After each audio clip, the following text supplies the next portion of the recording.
Hello everyone, I am Mano Scaling, and I am here to help you today. I know you use this video to fall asleep, so before that, please like the video and subscribe to the channel, and also tell me where you are from and what time you are watching. Now get comfortable and relax. Story 1.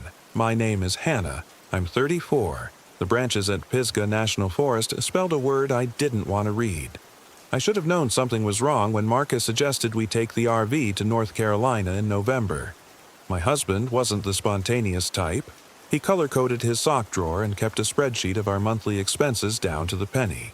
But he'd been distant since his mother's funeral in September, staring at nothing during dinner, waking up at odd hours to stand in our backyard.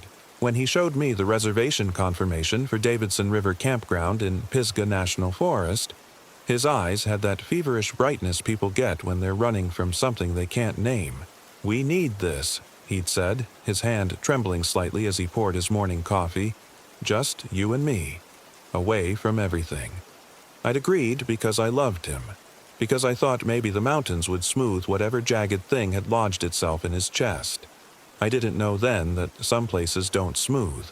They sharpen. We arrived on a Thursday afternoon, the sky pressing low and gray above the peaks. The campground host was an elderly man named Dale, with clouded eyes and a limp that made his approach sound like a heartbeat against gravel. He checked our reservation with a slowness that felt deliberate, running his finger down the list 3 times before nodding. "Site 47, he said, not looking up. "End of the road. Private." He paused, that finger still on the paper. "You folks plan to stay the full week?" "That's right," Marcus said, his voice carrying that forced cheer he used at his mother's wake. Dale finally looked at us then, his milky eyes moving between our faces like he was memorizing us. "Rules are posted at your site. Follow them. All of them." He handed Marcus a yellowed piece of paper, especially number 7. We drove the winding road deeper into the forest, our 28-foot RV groaning around the curves. The trees pressed close, mostly bare oaks and hickories with a few stubborn leaves clinging like desperate hands. The deeper we went, the darker it got, as if the canopy was rebuilding itself out of shadow. Site 47 sat at the end of a narrow spur road, encircled by trees so thick I couldn't see any neighboring camps. Marcus parked and killed the engine. The silence that followed wasn't peaceful, it was expectant, like the forest was holding its breath. "Perfect," Marcus said, but his smile didn't reach his eyes. I read the rules while he set up the leveling jacks. Most were standard: no littering, quiet hours after 10, keep food secured. But number 7 made my stomach clench. Do not acknowledge the arrangements. Do not attempt to alter them. Do not speak of them after dark. "What does that mean?" I asked Marcus, holding up the paper. He barely glanced at it. "Probably some local superstition.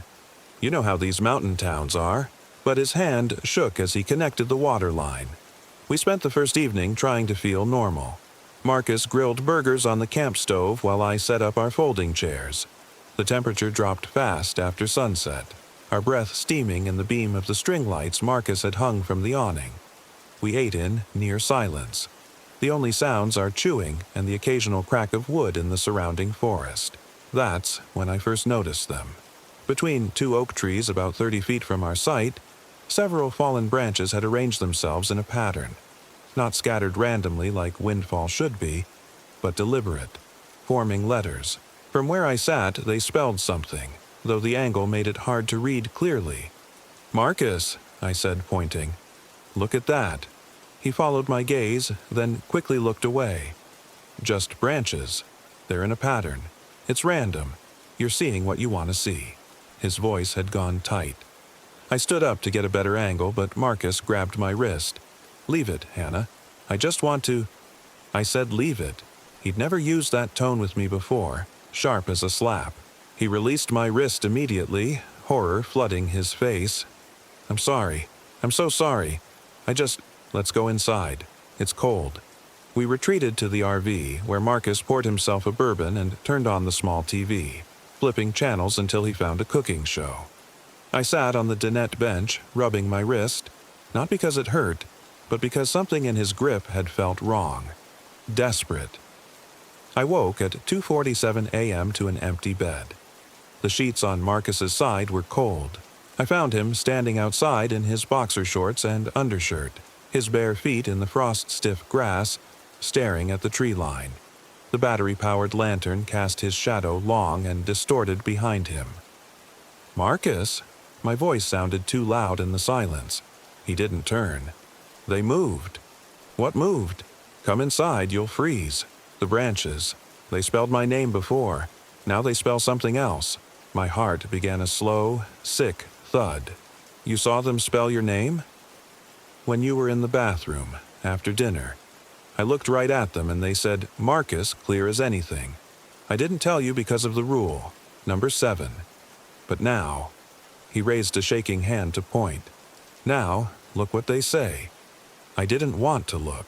Every instinct screamed at me to get him inside, to pack up and leave in the dark, rules and reservations be damned. But I looked. The branches had rearranged themselves. In the moonlight, they formed clear letters. Hannah next. "That's not possible," I whispered. "I've been standing here for 20 minutes. I watched them. They moved, Hannah, slid across the ground like someone was pushing them, but there's no one there. They moved and spelled your name." I grabbed his arm, it was ice cold, and pulled him toward the RV. He came reluctantly, his eyes fixed on the arrangement until I physically turned him around and shoved him up the steps. Inside, I locked the door and closed all the blinds. Marcus sat at the dinette, his teeth chattering. I wrapped him in a blanket and turned on the propane heater, then made him hot tea with shaking hands. "We're leaving in the morning," I said. "We can't." "Marcus, this is insane. Those branches moved. Something is very wrong here." He looked at me then, really looked at me, and his eyes were full of something I'd never seen there before. A dark, hollow knowledge. "I know what it is," he said quietly. "It's her." "Her who?" "My mother." He said it flatly, like he was commenting on the weather. "She's arranging them. The branches. She's trying to tell me something." The temperature in the RV seemed to drop despite the heater roaring. "Your mother is dead, Marcus." "I know. That's why she can do it." He sipped the tea, his hands wrapped around the mug like a child. "She told me things before she died. About this forest. About what happens when you leave things unsaid. She made me promise to come here, Hannah. She made me promise to bring you." The implications of what he was saying crashed over me in cold waves. "You planned this? You brought me here because your dying mother told you to? She said it was the only way to keep you safe." His voice cracked. "She said if I didn't bring you here to this exact spot before her birthday, something would follow us home. Something that's been in our family for generations. She said the forest knows how to arrange things, how to put them in order, and if we followed the arrangements, we'd understand how to break it." "Break what, Marcus? You're not making sense." "The debt." He looked at me with such profound sadness that I almost didn't recognize him. "My family owes a debt to something in these mountains. It goes back 4 generations. Every firstborn. My mother was supposed to pay it, but she couldn't. She had me instead. So it falls to me. Unless..." He trailed off, staring into his tea. "Unless what?" He didn't answer. Outside, something scraped against the side of the RV. We both froze. The scraping continued, slow and deliberate, like nails dragging along the aluminum siding. It moved from the back of the RV toward the front, taking its time. When it reached the door, it stopped. 3 knocks. Precise. Patient. Marcus's face had gone gray. "Don't open it." I wasn't planning to. My voice came out strangled. The knocks came again. 3 more times. Then silence stretched so long I thought whatever was out there had left. I was about to speak when a voice drifted through the door, thin and crackling like an old recording. "Marcus, honey, let me in. It's cold out here." It sounded exactly like his mother. I'd only met her twice before the cancer took her, but I recognized that slight southern lilt, the way she drew out the O in honey.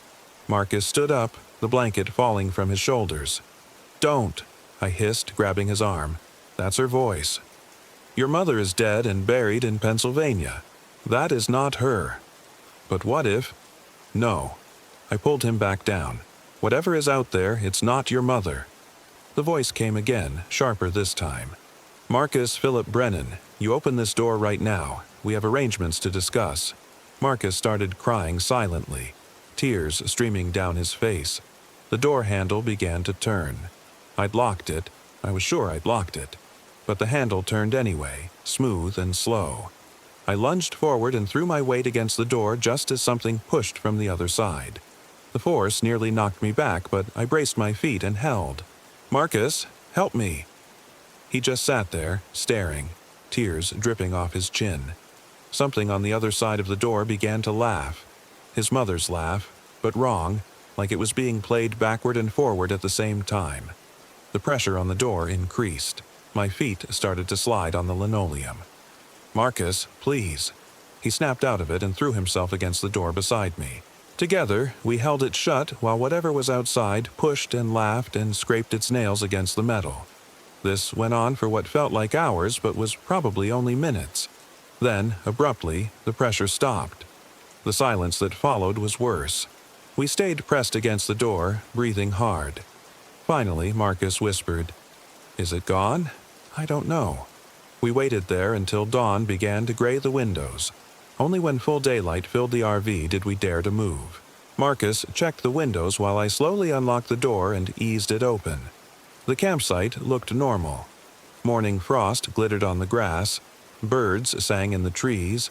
The only sign that anything had happened was the arrangement of branches, which now spelled something different. Friday. Today was Friday. "We're leaving," I said, my voice allowing no argument. "Right now. We pack up and we go." Marcus nodded mutely. We worked in frantic silence, breaking camp with none of the careful methodology Marcus usually insisted on. I threw clothes in bags while he disconnected the utilities. We didn't speak. We barely looked at each other. I was in the RV, shoving our toiletries into a duffel, when Marcus screamed. I ran outside to find him standing near the arrangement of branches, pointing into the woods. At first, I couldn't see what had terrified him. Then my eyes adjusted to the shadows between the trees. People stood there. At least a dozen of them, perfectly still, arranged in a line among the oaks. They wore old-fashioned clothes, rough homespun and dated suits. Their faces were gray as bark, and they were all staring at Marcus. "They're not moving," he whispered.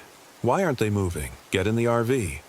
"Hannah, I think those are—" "I don't care what they are. Get in the RV now." But as he turned to run, more figures emerged from the trees. They didn't walk. They simply appeared, materializing from behind trunks and stepping out of shadows that shouldn't have been deep enough to hide them. Within seconds, they formed a complete circle around our campsite, still not moving, still staring. Marcus grabbed my hand and we backed toward the RV. The figures didn't follow, but their heads turned in unison to track our movement. Up close, I could see that their eyes were wrong. Not quite in the right place or the right size or maybe just the right color. Everything about them was almost human, but the almost made my skin crawl. We were 3 feet from the RV door when one of them spoke. An old man in a Union soldier's uniform, his voice rustling like dry leaves. The arrangement must be completed. "We're leaving," I said, my voice high and thin. "The debt spans generations," another voice said, a woman in a stained apron. "It predates maps and names. It requires satisfaction." "4 generations," said a third, a young man with no color in his eyes at all. 4 firstborn. 3 have been arranged. 1 remains. Marcus's hand tightened on mine. "What happens if I refuse?" The figures all smiled at once. The exact same smile, like they were controlled by a single puppeteer. It was the most horrible thing I'd ever seen. "Then the arrangement spreads," the Union soldier said, "to neighbors, to towns, to cities. The debt compounds. Interest accumulates." He tilted his head at an angle no human neck should allow. "The forest will arrange everything until the scales balance." "How do I pay it?" Marcus asked, and my heart dropped into my stomach. "Marcus, no." "How?" he shouted at them. The woman in the apron raised one gray arm and pointed at the arrangement of branches. As we watched, they slid across the ground again, forming new words. "Walk north alone." That's it. Marcus's voice cracked with hysterical hope. I just walk north, and it's over? The arrangement will be completed, the soldier confirmed. How far do I walk? What happens then? But the figures were already fading, stepping backward into shadows that swallowed them completely. Within seconds, the campsite looked empty again. Just trees and frost and our half-packed RV. We're not doing this, I said firmly. This is insane. Those things are lying. We're getting in the RV and driving out of here right now. Marcus pulled his hand from mine. Hannah, you heard what they said. If I don't go, it spreads. To other people. Maybe to you. You don't know that. They could be lying. Whatever this is, debt, curse, delusion, we don't have to. My mother told me, he interrupted quietly, the night before she died. She told me our family had made a deal 4 generations ago. Some ancestor needed something, she wouldn't say what, and something in these mountains gave it to him. But it required payment. A firstborn from each generation had to come here on a specific date and complete an arrangement. My great-great-grandfather did it. My great-grandfather did it. My grandfather was supposed to, but he died in Korea before he could. So the debt passed to my mother, doubled, and she couldn't do it. She had me instead. Thought maybe the debt would skip her if she never came here. But it didn't skip. It compounded again. Now it's quadrupled, and I'm the only one left who can pay it. Marcus, please, listen to yourself. This isn't real. I saw those things. You saw them too. And I felt it, Hannah. All my life I felt something waiting, something patient and hungry and inevitable. It's why I could never settle, never feel at home anywhere, because part of me wasn't mine. It belonged to this place. He cupped my face in both hands. I have to do this. It's the only way to keep you safe, to keep everyone safe. Tears burned my eyes. I don't accept that. There has to be another way. There isn't. You know there isn't. He kissed my forehead. I love you. I'm sorry I brought you here, but I had to see you one last time. Had to have something good before. He gestured vaguely at the dark trees. Then I'm coming with you. No, the arrangement specifies a loan. I don't care about their fucking arrangement. Hannah, he gripped my shoulders. If you come, they said it spreads. Do you understand? Your family, your friends, your co-workers, everyone you've ever known. The debt will restructure itself to include them. I won't let that happen. I won't sacrifice everyone else because I'm too scared to do what needs to be done. He was right. God help me. I knew he was right. I could see it in his eyes, that dark certainty that had been growing there for weeks. This was always going to end this way. The moment his mother made him promise, maybe the moment he was born, this outcome had been arranged. I kissed him hard, trying to memorize the taste of his lips, the scratch of his stubble, the warmth of his body. Then I let him go. Marcus walked to the northern edge of the campsite. The trees there seemed to lean toward him, branches reaching like beckoning fingers. He looked back once, raising his hand in a small wave. I lifted mine in return. Then he walked into the forest, and the shadows swallowed him. I don't know how long I stood there. Minutes. Hours. The sun climbed higher and the frost melted and birds sang like nothing was wrong. I kept thinking he'd come back, that this was some kind of test, and if I waited long enough he'd emerge from the trees laughing about the elaborate prank, or confused about what happened, or even angry that I'd let him go. But he didn't come back. When I finally forced myself to move, I walked to where he'd entered the woods. There was no path, no broken branches or disturbed leaves, no sign anyone had passed through at all. The arrangement of branches had changed again. Now they spelled, arrangement complete. I drove out of Pisgah National Forest in a daze. Dale, the campground host, was waiting at the exit. He stood in the middle of the road, forcing me to stop. I rolled down the window. Move. He limped to my door, those cloudy eyes studying my face. Where's your husband? Gone. He nodded slowly. The arrangement. I didn't answer. It's kinder than you think, he said softly. What happens to them? They become part of the forest, part of the arrangement. They don't hurt, they just organize, put things in order. It's a necessary function. He patted the side of the RV like it was a horse. You can go, but you should know. You're not done here. What do you mean? He smiled, and his teeth were too white in that weathered face. The arrangement is complete, but arrangements need maintenance. Someone has to come back, check on things, make sure the order holds. He tilted his head. That'll be you now. Every year, on this date, you'll feel it pulling you back. Fighting it just makes it worse. I'll never come back here. We all say that. He stepped aside. Safe travels, Mrs. Brennan. I drove for 6 hours straight, only stopping for gas. I didn't eat, didn't use the bathroom, just drove, putting miles between myself and those mountains, those trees, those things that wore human faces like poorly fitted masks. I called the police from a rest stop in Virginia, reported Marcus missing. They found our campsite, found no evidence of foul play, found no trace of my husband. The case is still open. They think he left me, walked away to start a new life. I let them think that. It's been 11 months now. I sold the RV, sold our house, moved to Portland, as far from North Carolina as I could get while staying in the continental U.S. I got a new job, made new friends, tried to build a new life. But Dale was right about one thing. 3 weeks ago, I started having dreams about the forest. Not nightmares, just dreams where I'm walking through autumn leaves, watching branches fall in patterns, feeling something watching me with approval. Then the dreams started happening while I was awake. I'd be at my desk and suddenly smell that particular scent of the Pisgah woods, damp earth and old leaves and something else, something organic and patient.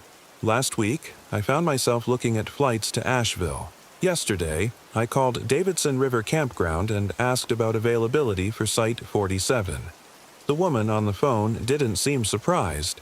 November 15th? She asked. Yes. We have you down for a reservation. Same site, same RV. Oh. She paused. Looks like there's a note here. Says you'll need to pick up something at the ranger station when you arrive. Something your husband left. My blood turned to ice. What did he leave? Doesn't say. Just says you'll know it when you see it. I hung up without responding. Now I'm sitting in my apartment watching the calendar on my wall. November 15th is 2 weeks away. I can feel it approaching like a physical presence, a tide that's going to drag me back whether I want to go or not. Sometimes, late at night, I hear branches scraping against my window. There are no trees outside my 4th-floor apartment, but I hear them anyway. And when I look outside, I swear I can see words forming in the streetlight's shadows on the pavement below. Hannah returns. I tell myself I won't go, that I'll fight it, move again, maybe leave the country, but I know I'm lying. Whatever arrangement Marcus completed, I'm part of it now. The debt may be paid, but the forest has a new caretaker, and it's going to make sure I understand my duties. In 12 days, I'll drive back to North Carolina. I'll check in with Dale, who will look at me with those clouded eyes and nod like he expected me. I'll drive to Site 47. I'll see what Marcus left for me at the ranger station. Probably instructions or warnings, or an apology he should have given me when he was alive. And I'll look at whatever new arrangement the branches have spelled out, because that's what I do now.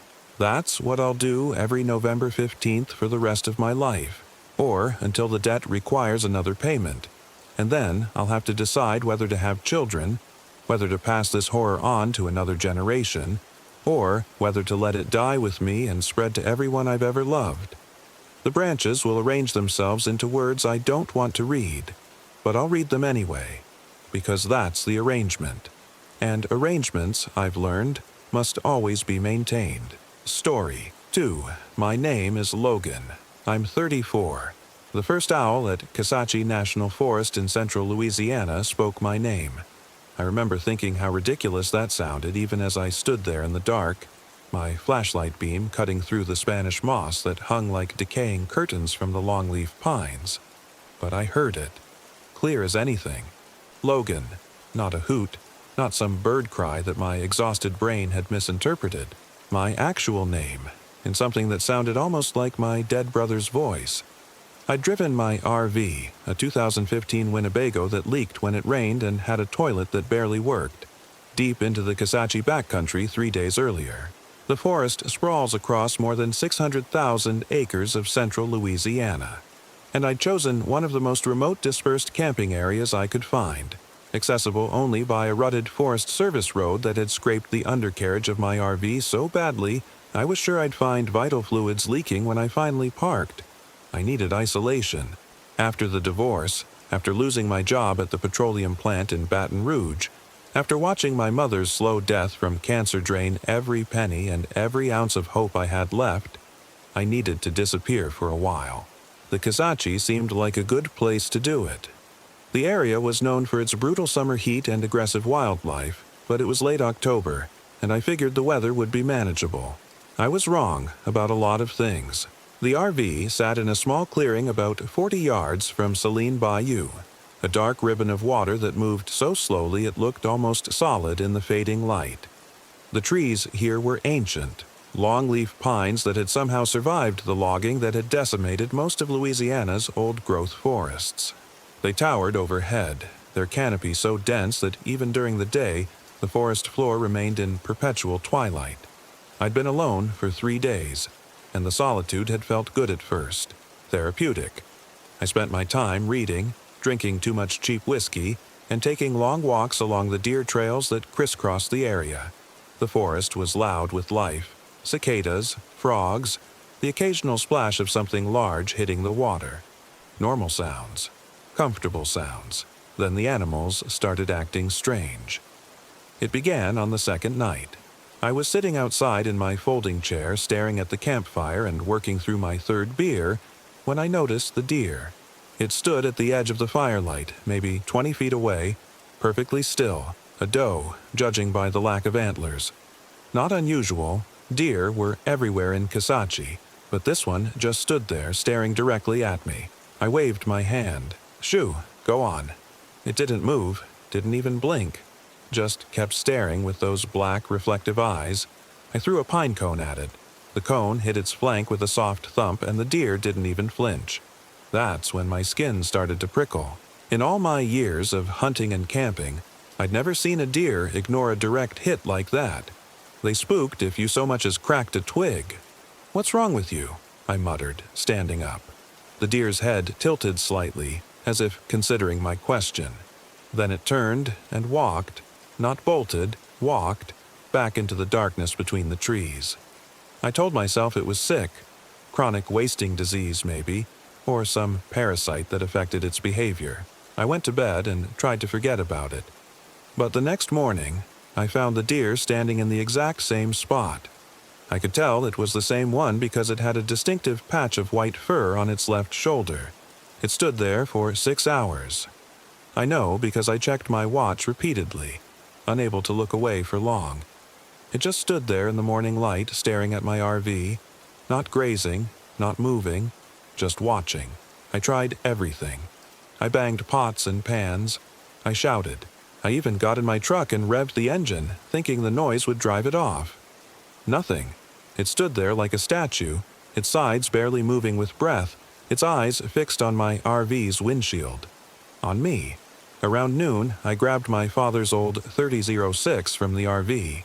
I'd brought it for protection, though I'd never planned to use it, and chambered around. I didn't want to shoot the thing, but its presence was starting to genuinely unnerve me. The way it stared, the absolute stillness. It wasn't natural. I aimed above its head and fired. The crack of the rifle echoed through the forest and birds erupted from the trees in a panicked cloud. The deer finally moved. It turned its head slowly, looked directly at me, and then walked backward into the forest. Not turned around and walked away. Walked backward, its eyes never leaving mine, until the shadows swallowed it. My hands were shaking as I lowered the rifle. Something about that backward walk made my stomach clench with a primal wrongness I couldn't articulate. I went back into the RV, locked the door, as if that would help, and sat at the small dining table, trying to rationalize what I'd just seen. That was yesterday. Now it was full dark, and I was standing outside again, flashlight in hand, because I'd heard something moving in the underbrush behind the RV. Something big. I'd stepped out to investigate, telling myself it was just a bear or a wild hog, when the owl spoke. Logan. It wasn't loud, almost conversational, really, like someone calling to get my attention from across a room. I spun toward the sound, my flashlight beam catching a massive owl perched on a low branch about 15 feet away. It was huge, bigger than any owl I'd ever seen, with feathers so dark they seemed to absorb the light rather than reflect it. Its eyes were yellow and enormous, and they tracked my movement with an intelligence that made my throat tighten. "Who's there?" I called out, my voice cracking embarrassingly. I swept the flashlight beam around the trees, looking for whoever was playing this sick joke. But I was alone. Just me, the darkness, and the owl. The owl's head rotated in that unsettling way owls' heads do, nearly 180 degrees, and then it spoke again. "Logan, come here." This time I could see it. The owl's beak opened slightly, and the words came out in a perfect mimicry of my brother Marcus's voice. Marcus, who'd died in a car accident 7 years ago. Marcus, whose last words to me had been, "Come here," as he tried to wave me over to see something funny on his phone, seconds before the drunk driver crossed the center line. "No," I whispered, backing toward the RV. "No, no, no." The owl's head tilted. "Logan, come here. I need to show you something." My brother used to say that. "I need to show you something." It was his thing. The way he'd preface every story, every joke, every exciting discovery. The owl, or whatever was using the owl, had captured his inflection perfectly. The slight Louisiana drawl, the eager uptick at the end. I turned and ran. My flashlight beam bounced wildly as I sprinted the short distance to the RV, fumbling with the door handle in my panic. Behind me, I heard wings. Large wings. The sound of something massive taking flight. I got the door open and threw myself inside, slamming it shut and engaging the lock. My breathing was ragged, my heart hammering so hard I thought I might pass out. Through the windshield I could see the owl land on the hood of my truck, which was parked next to the RV. It stared at me through the glass, its yellow eyes unblinking. "Come here, Logan," it said, and I could hear it clearly even through the RV's walls. "I miss you. Don't you miss me?" I grabbed the .30 T-Rosetics and aimed it at the window, at the owl. My hands were shaking so badly I could barely hold the rifle steady. The owl didn't move, just kept staring, its head swiveling slightly as if examining me from different angles. "What are you?" I shouted. The owl's beak opened wider than should have been possible, almost like it was smiling. "I'm your brother, Logan. Don't you recognize me?" "My brother's dead." "Death isn't what you think it is," the owl said, and its voice shifted slightly. Still Marcus's voice, but deeper now, with an echo that seemed to come from the forest itself rather than the creature on my hood. "Death is a migration. I've migrated, Logan, and this place, this beautiful place, is where I've landed." I backed away from the window, the rifle still raised. My mind was racing, trying to find some logical explanation. Recorded audio somehow projected through the woods? But no, that didn't explain how the owl's beak moved in sync with the words. It didn't explain how it knew my brother's voice, his mannerisms, his phrases. The owl launched itself off the truck hood, and I heard it land on the RV's roof with a heavy thump that made the whole vehicle shudder. Then came the scratching. Long, slow scrapes of talons against metal, dragging from the front of the roof toward the back, right over my head. "Let me in, Logan," it said, the voice muffled now but still perfectly audible. "Let me in, and I'll explain everything. Let me in, and we can be together again, like before the accident. Remember before the accident? Remember how close we were? We had been close. Marcus was my best friend, my confidant, the person who understood me better than anyone. Losing him had torn a hole in my life that had never healed. And hearing his voice now, even from the mouth of something that couldn't possibly be him, made that old wound tear open fresh and bleeding. "You're not Marcus," I said, but my voice wavered with doubt. "Come outside and see for yourself." The scratching stopped. Silence filled the RV, broken only by my own ragged breathing and the distant sound of the bayou moving sluggishly through the darkness. I stood there for what felt like hours, the rifle growing heavy in my hands, waiting for the owl to make another move. Nothing. Eventually, my arms started to ache, and I lowered the rifle. I backed into the small bedroom area at the rear of the RV and sat on the bed, my back against the wall, the 3006 across my lap. I told myself I wouldn't sleep, couldn't sleep, but exhaustion is a powerful thing. And sometime in the darkest hours before dawn, my eyes drifted closed. I woke to morning light filtering through the RV's windows and the sound of birds chirping their usual dawn chorus. Normal sounds, the sounds of a living forest. For a moment, I let myself believe the previous night had been a nightmare, a whiskey and exhaustion-fueled hallucination. Then I saw the scratches on the roof through the front windshield. Long, deep gouges in the metal. 3 parallel lines that ran the entire length of the RV. Whatever had made them would have needed talons the size of kitchen knives. I made coffee with shaking hands and stood in the kitchenette, trying to decide what to do. The logical thing would be to leave immediately, pack up and drive back to civilization, back to cell service and other people in places where owls didn't mimic dead brothers. But something stopped me. Maybe it was the same stubbornness that had kept me in Louisiana when everyone else told me to leave and start fresh somewhere else. Maybe it was the crushing exhaustion of running from one problem after another. Or maybe, and this thought terrified me most of all, maybe some part of me wanted to hear Marcus's voice again, even if it came from something wrong. I spent the day in the RV, drinking coffee and watching the forest through the windows. Nothing seemed out of place. Squirrels chittered in the branches. A hawk circled overhead. The sun moved across the sky in its predictable arc. The normalcy of it all made the previous night feel even more surreal. As afternoon faded into evening, I built another fire in the ring I'd constructed from stones gathered near the bayou. I needed the light, the heat, the sense of human control over the darkness. I sat in my chair with the rifle across my knees and watched the flames dance. That's when I heard the children. At first, I thought it was my imagination. The wind through the pines can sound like a lot of things.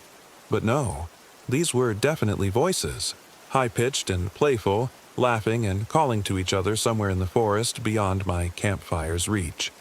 "Marco," one voice called out. "Polo," another answered, farther away. They were playing Marco Polo in the Kisachi National Forest at dusk. I stood up, the rifle raised, scanning the tree line. The laughter continued, moving through the woods, the children's voices bright and clear. "Marco! Polo!" Closer now, moving toward my camp. "Hello?"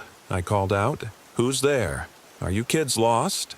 The laughter stopped abruptly, replaced by a silence so complete it felt like someone had thrown a blanket over the world.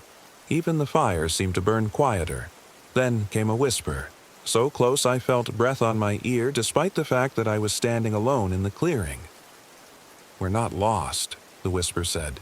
"We've been here longer than you've been alive."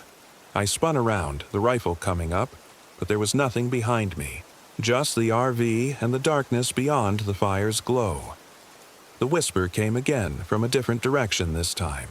"Logan, Logan, quite contrary. How does your conscience grow?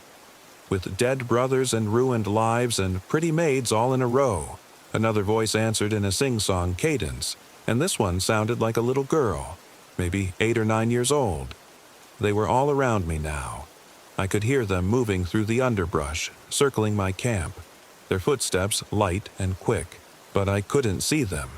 The firelight should have been enough to illuminate anything that close, but all I saw were shadows that moved wrong, that shifted and flowed like liquid rather than solid forms. "Leave me alone," I said, trying to keep my voice steady.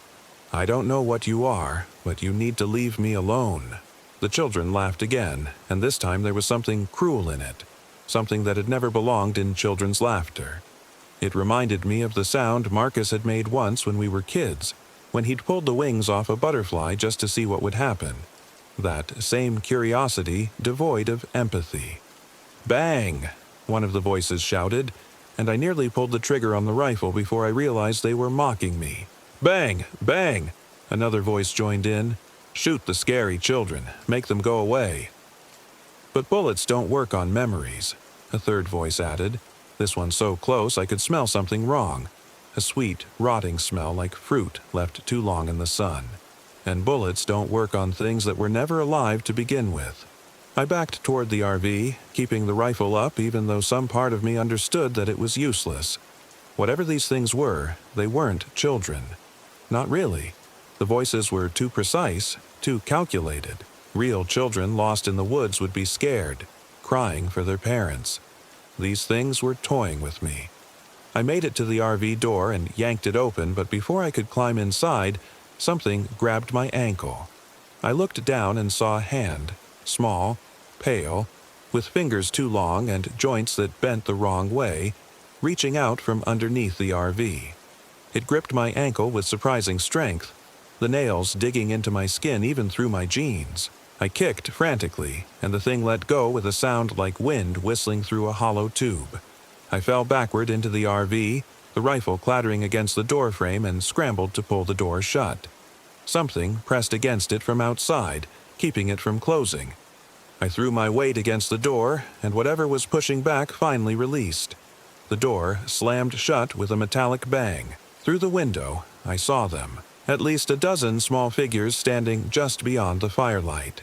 They were vaguely child-shaped, but their proportions were all wrong. Arms too long, heads tilted at impossible angles, movements jerky and insect-like. As I watched, one of them opened its mouth and firelight gleamed off rows of teeth that looked more like broken glass than enamel. "Come play with us, Logan," they said in unison, their voices overlapping into a dissonant choir. "We've been so lonely. We've been waiting so long for someone new." I closed the curtains on all the windows, plunging the RV's interior into darkness. My hands found my phone, but of course there was no signal out here. I'd known that when I came. That had been part of the appeal. Complete disconnection. Now it felt like a trap. The scratching started again. Not just on the roof this time, but all around the RV, on the sides, underneath, against the windows. Dozens of small hands scraping at metal and glass, trying to find a way in. The sound was maddening, an orchestra of nails on chalkboard that set my teeth on edge. "Stop it!" I screamed. "Just stop it!" The scratching stopped immediately. The silence that followed was somehow worse. I stood in the darkness of my RV, listening to my own breathing, waiting for whatever would come next. Then I heard Marcus again. Not the owl this time, but his voice coming from directly outside the door. "Logan, let me in. Those things out here, they'll tear me apart if you don't let me in. Please, brother. Please." My hand moved toward the door handle before my brain could stop it. The desperate edge in his voice, the fear, it sounded so real, so human. My fingers brushed the lock. "Logan, hurry! They're coming back!" I heard footsteps running around the RV, heard Marcus's panicked breathing right outside the door, heard him pound on the metal. "Logan! God, please, they're—" He screamed, a terrible, gut-wrenching sound of pain and terror that went on, rising in pitch until it didn't sound human anymore. I stood frozen, my hand still on the lock, tears streaming down my face because some part of me, the same part that had wanted to hear his voice again, believed it might really be him, believed that my brother was out there being torn apart by those things while I hid inside. Then the screaming stopped, cut off mid-breath, and the laughter started again. "Almost," one of the child voices said. "Almost got him to open the door." "Next time," another agreed. "Next time he'll do it. They always do eventually." I sank to the floor, my back against the door, and wept. Not just from fear, but from the realization that whatever these things were, they knew exactly which buttons to push. They'd been watching me, studying me, learning my weaknesses, and they were patient. So terribly patient. The night stretched on forever. The scratching came and went in waves. Sometimes I heard Marcus. Sometimes I heard my mother, her voice weak and pained just like it had been in her final days, begging me to help her. Sometimes I heard my ex-wife Sarah crying, telling me she'd made a mistake and wanted me back.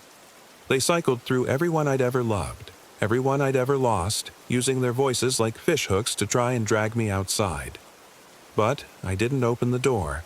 I sat there in the darkness, the rifle across my lap, and waited for dawn.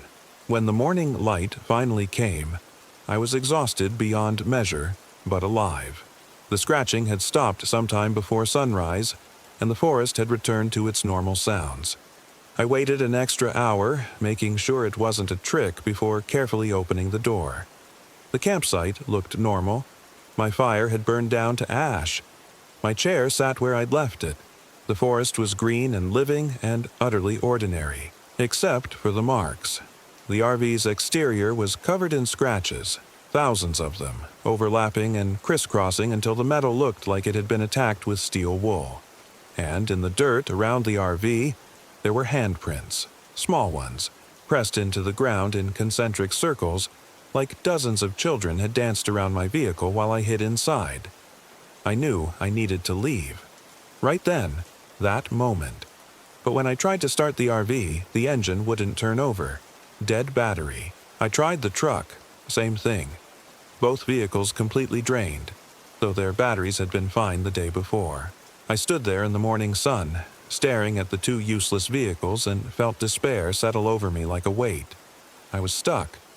20 miles from the nearest road, 40 from the nearest town, with no way to call for help and no way to drive out. "You can't leave yet," a voice said from the forest. Not Marcus this time. Not a child. This voice was old and dry, like wind through dead leaves. "You haven't learned the lesson." I grabbed the rifle from the RV and aimed it in the direction of the voice, but I saw nothing. Just trees and shadows and the morning light filtering down in dusty shafts. "What lesson?" I called out. "What do you want from me?" "This forest remembers," the voice continued, seeming to come from everywhere and nowhere. "Remembers the blood spilled here. The Coushatta walked these trails. The Spanish before them. French trappers. Confederate deserters. All of them died here under these trees. Their bones feed the roots. Their memories soak into the soil. And we are what grows from such fertilizer." "That doesn't answer my question," I said, my voice steadier than I felt.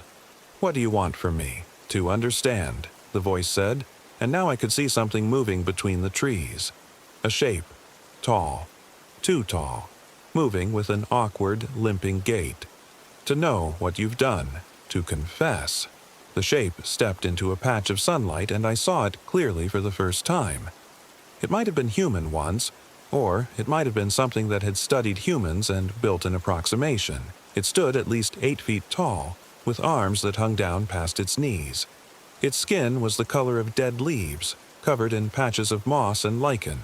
Its face was the worst part.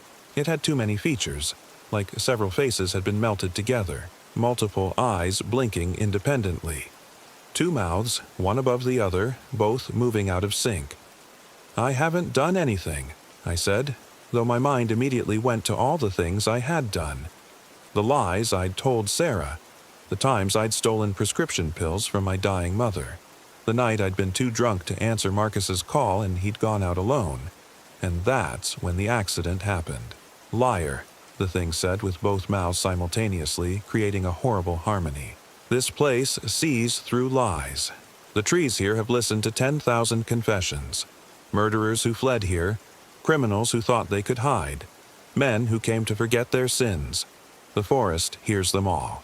The forest remembers." It took another step closer, and I could smell it now. That same rotting fruit smell from the night before, but stronger. Underneath it was the scent of stagnant water and decay. "Stay back," I said, raising the rifle. "Or what? You'll shoot me?" The thing laughed, and the sound was like branches breaking. "Shoot me then. See what good it does." I pulled the trigger. The rifle kicked against my shoulder, and the bullet took the thing square in its chest. Chests? It had more than one torso, I realized. The parts not quite aligned. The impact made it stagger back a step, and I saw the bullet hole, saw the dark ichor that leaked out. But the thing didn't fall, didn't even seem particularly bothered. It looked down at the wound, touched it with one of its 2 long fingers, and then looked back at me. "Interesting," it said. "You really don't understand yet." I fired again and again, emptying the rifle's magazine into the thing, watching it jerk and stagger with each impact but never fall. When the firing pin clicked on an empty chamber, the thing straightened up, its multiple mouths pulling into something that might have been a smile. "We are not flesh," it said. "We are memory given form. We are guilt made manifest. You cannot kill us because we were never truly alive. We are what remains when everything else is stripped away." I dropped the rifle and ran. Not back to the RV. That was a trap, a cage, but into the forest, crashing through undergrowth and overfallen logs. Behind me, I heard laughter. Not the children this time. Something worse. The sound of the thing enjoying my fear. I ran for what felt like hours but was probably only minutes. The forest seemed to shift around me. Trails appearing and disappearing, landmarks moving when I wasn't looking. I'd studied the maps before coming here, knew the general layout of this section of Kisachi, but nothing looked right. The bayou should have been to my left, but I kept crossing it. The same slow-moving water appearing again and again from different directions. Finally, I stopped, doubling over with my hands on my knees, gasping for breath. My lungs burned. My legs felt like rubber. I was lost. Completely, hopelessly lost. "Logan," Marcus's voice called from somewhere behind me. "Why are you running?" I turned to see the owl perched on a low branch. It looked at me with those enormous yellow eyes, its head tilted in what might have been curiosity or mockery. "You're not real," I said between gasps. "None of this is real." "Then why are you so scared?" the owl asked in Marcus's voice. "If it's not real, what's the harm? Because real or not, it can still hurt me." The owl's head tilted the other way. "Can it? Or are you hurting yourself? We're just mirrors, Logan. We show you what's already inside." "That's bullshit." "That's... Is it?" The owl spread its wings and they were massive, blocking out the light. "Think about it. Every voice you've heard has been someone you hurt or someone who hurt you. Every face you've seen has been pulled from your own memories. We don't create the pain, Logan. We just make you look at it." "I didn't hurt Marcus," I said, but my voice cracked on his name. "The accident wasn't my fault, wasn't it?" The owl's voice shifted, becoming sharper. "He called you that night.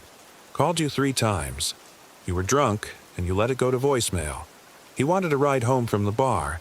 If you'd answered, he wouldn't have driven himself. He wouldn't have been on that road. He wouldn't have met that drunk driver head on." "I didn't know," I whispered. "I didn't know that would happen." "But you knew he needed you," the owl pressed. "And you chose the bottle over your brother. Just like you chose the bottle over your marriage. Just like you chose it over your mother's final days. You're good at choosing the bottle, Logan. It's the only choice you ever make." I sank to my knees, tears blurring my vision. The owl was right. God help me. It was right. I'd been running from that knowledge for 7 years, drowning it in whiskey and work, and eventually just whiskey when the work dried up. Marcus had called me that night, and I'd been too drunk and too selfish to answer. My mother had begged me to stay with her those final nights, and I'd left to drink at the casino because I couldn't stand watching her suffer. Sarah had pleaded with me to get help, and I told her she was overreacting. "I'm sorry," I sobbed. "I'm so sorry."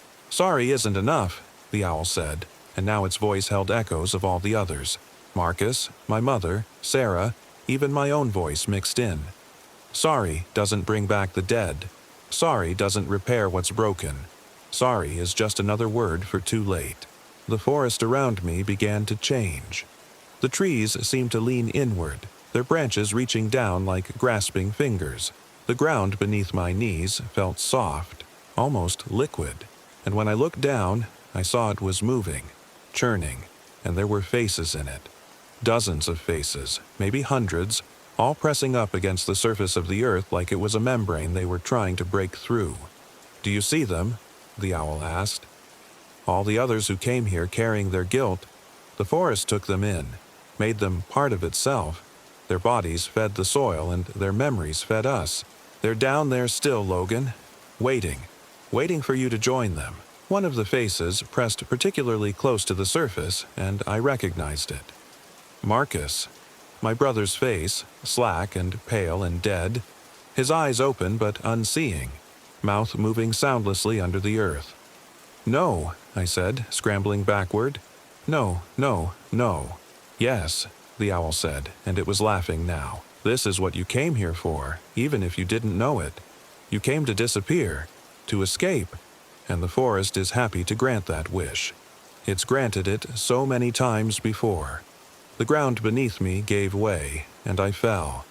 Not far, maybe 3 feet, but I landed in something wet and cold that immediately began to pull me down. Quicksand, I thought initially. But no, it was something else. The faces were all around me now, pressing against my skin, their mouths opening and closing. I could feel hands grabbing at my legs, my arms, pulling me deeper into the earth. I thrashed, trying to swim upward, but there was nothing to push against. The more I struggled, the faster I sank. My waist, my chest, my shoulders, all disappearing into the hungry ground. "Let me out," I screamed. "Please, I don't want to die." "Then live," a different voice said, cutting through the cacophony. This one was clear and strong, with no echo, no distortion. Human. "Live, Logan. Make a different choice." I looked up and saw a woman standing at the edge of the pit I'd fallen into. She was old, maybe 70 or 80, with weathered skin and gray hair pulled back in a braid. She wore simple clothes, jeans, and a flannel shirt, and she was holding out a thick branch toward me. "Grab it," she said. "Quickly, before you go under." I reached for the branch, my fingers closing around rough bark. The woman pulled, and slowly, so slowly, I began to rise. The hands below clutched at me, trying to drag me back down, but I held on with everything I had. When I finally dragged myself out of the pit, I lay on solid ground, gasping like a landed fish. The woman looked down at me with eyes that were kind but sad. "You're not the first I've pulled from that hole," she said, "and you probably won't be the last. This place feeds on guilt and regret, draws people in like moths to flame." "Who are you?" I managed to ask. "Name's Ruth," she said. "I live about 10 miles that way." She pointed in a direction that looked identical to every other direction. "Came out here looking for my cat. Damn thing keeps wandering off and heard you screaming." I started, then stopped. How did I explain what I'd seen? Things, in the forest. They were hunting me. Ruth nodded like this made perfect sense. "The forest has been strange lately. Stranger than usual, anyway. We've lost 3 hikers in the last month, all experienced outdoorsmen. All just vanished. Search parties found their camps, but no bodies. She trailed off, looking uncomfortable. "Just what?" "Handprints," she said quietly. "Around their tents, in the dirt. Small ones like children, but wrong somehow. We don't talk about it much. People think we're crazy if we do. I saw them," I said, sitting up. "The children, or whatever they are, and other things. An owl that spoke. Something tall in the trees." Ruth was quiet for a moment, then nodded. "My grandfather told me stories. Said the old tribes knew about them. Called them different names. Spirit mockers, flesh puppets, memory eaters. Said they lived in places where lots of death had happened, where the boundary between what was and what is got thin.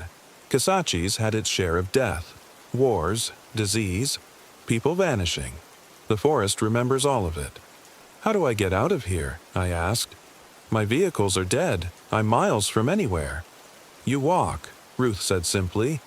"It's the only way. The forest doesn't like letting go, but if you're determined, if you keep moving and don't listen to the voices, you can make it.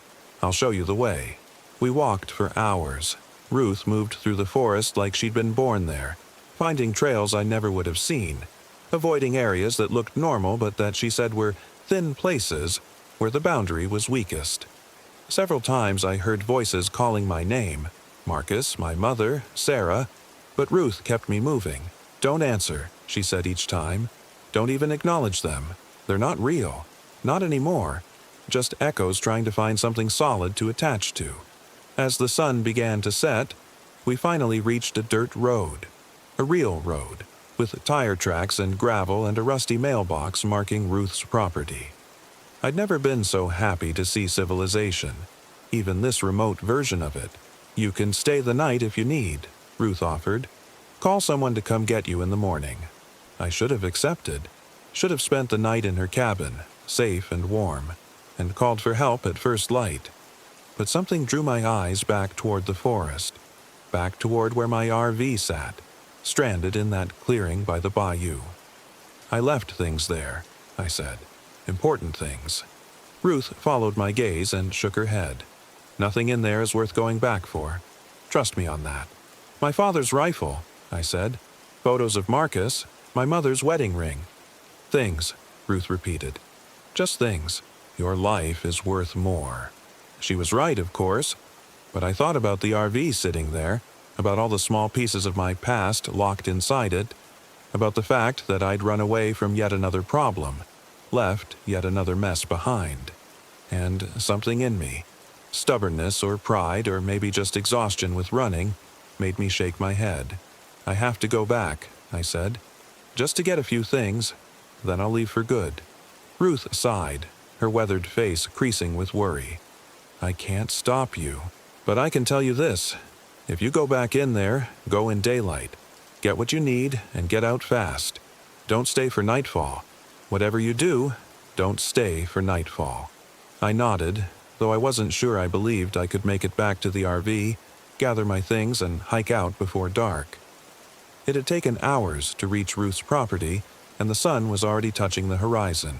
There's a faster way, Ruth said, reading my expression. Not easier, but faster. Cuts through the old growth section. It's a thin place, but if you move quick and keep your mind right, you can make it in under an hour. She drew me a map on the back of an old envelope, marking landmarks.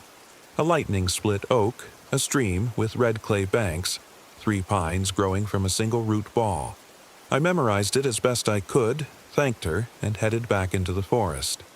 The light was dying fast now, that golden hour before dusk when shadows grow long and the world holds its breath. Ruth's shortcut took me through a part of Kisatchie I hadn't seen before. The trees here were older, massive longleaf pines that must have been centuries old. Spanish moss hung so thick it formed curtains, and the air smelled different. Heavier, damper, with that same underlying rot I'd noticed before. I found the lightning-split oak easily enough, its trunk divided into 2 reaching arms. The stream was next, its water the color of rust from the clay. I was making good time, I thought. Maybe I'd make it after all. That's when I heard the singing. It came from somewhere ahead, a woman's voice humming a melody I almost recognized. Something old, something that tickled the back of my memory. My mother used to hum while she cooked, I remembered. This sounded like that.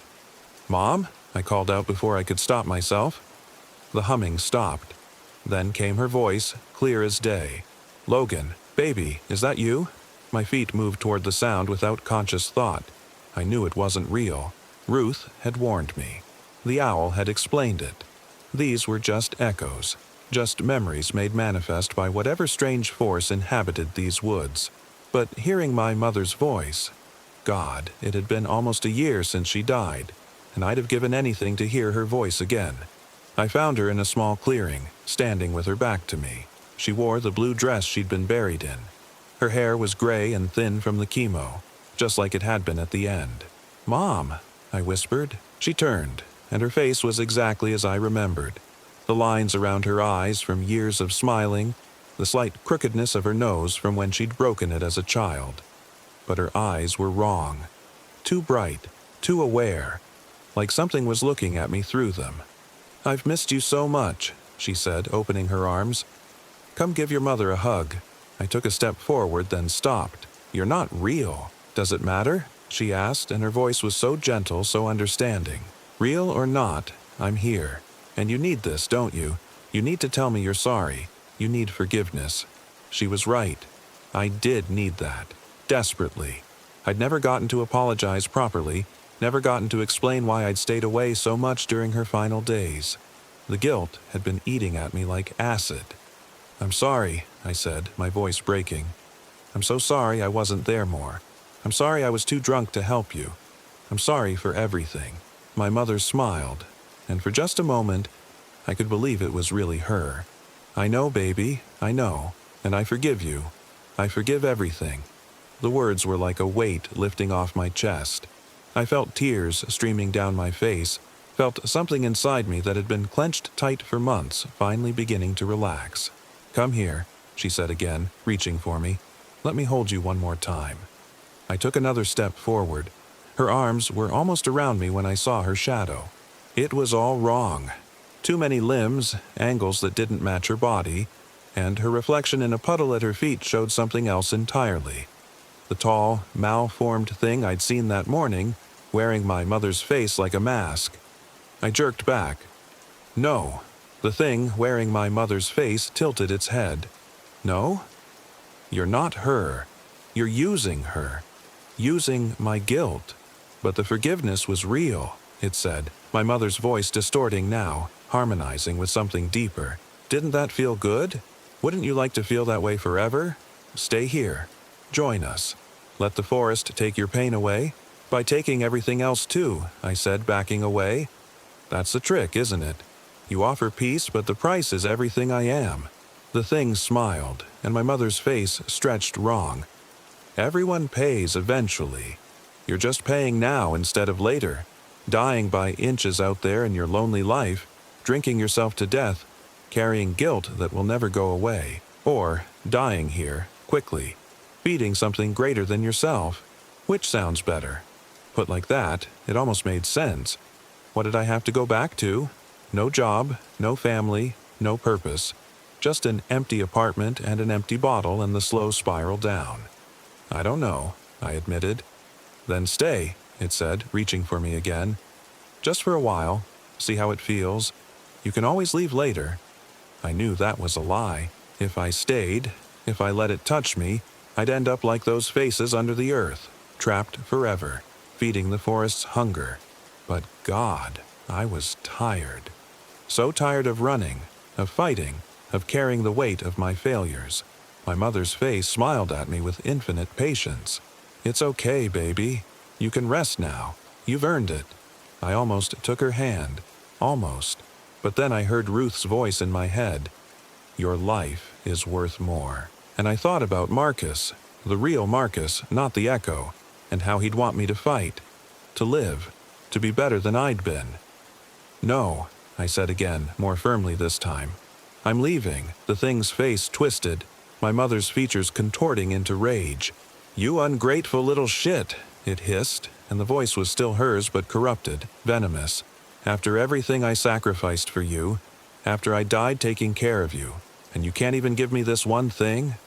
I turned and ran. Behind me, I heard it following. Heard branches breaking and something large moving through the underbrush. But I didn't look back. Couldn't look back. I ran until I saw the 3 pines growing from a single root ball, Ruth's final landmark. The clearing with my RV was just beyond, visible through the trees. I could see it now, battered and scratched but still there, still waiting. I burst into the clearing as the last light faded from the sky. The RV door stood open. I knew I'd closed it when I left, and for a moment I considered just grabbing my truck keys and the few items I really needed, then running. But something made me stop. Inside the RV, I could hear movement. Someone was in there. "Hello?" I called out. A figure appeared in the doorway.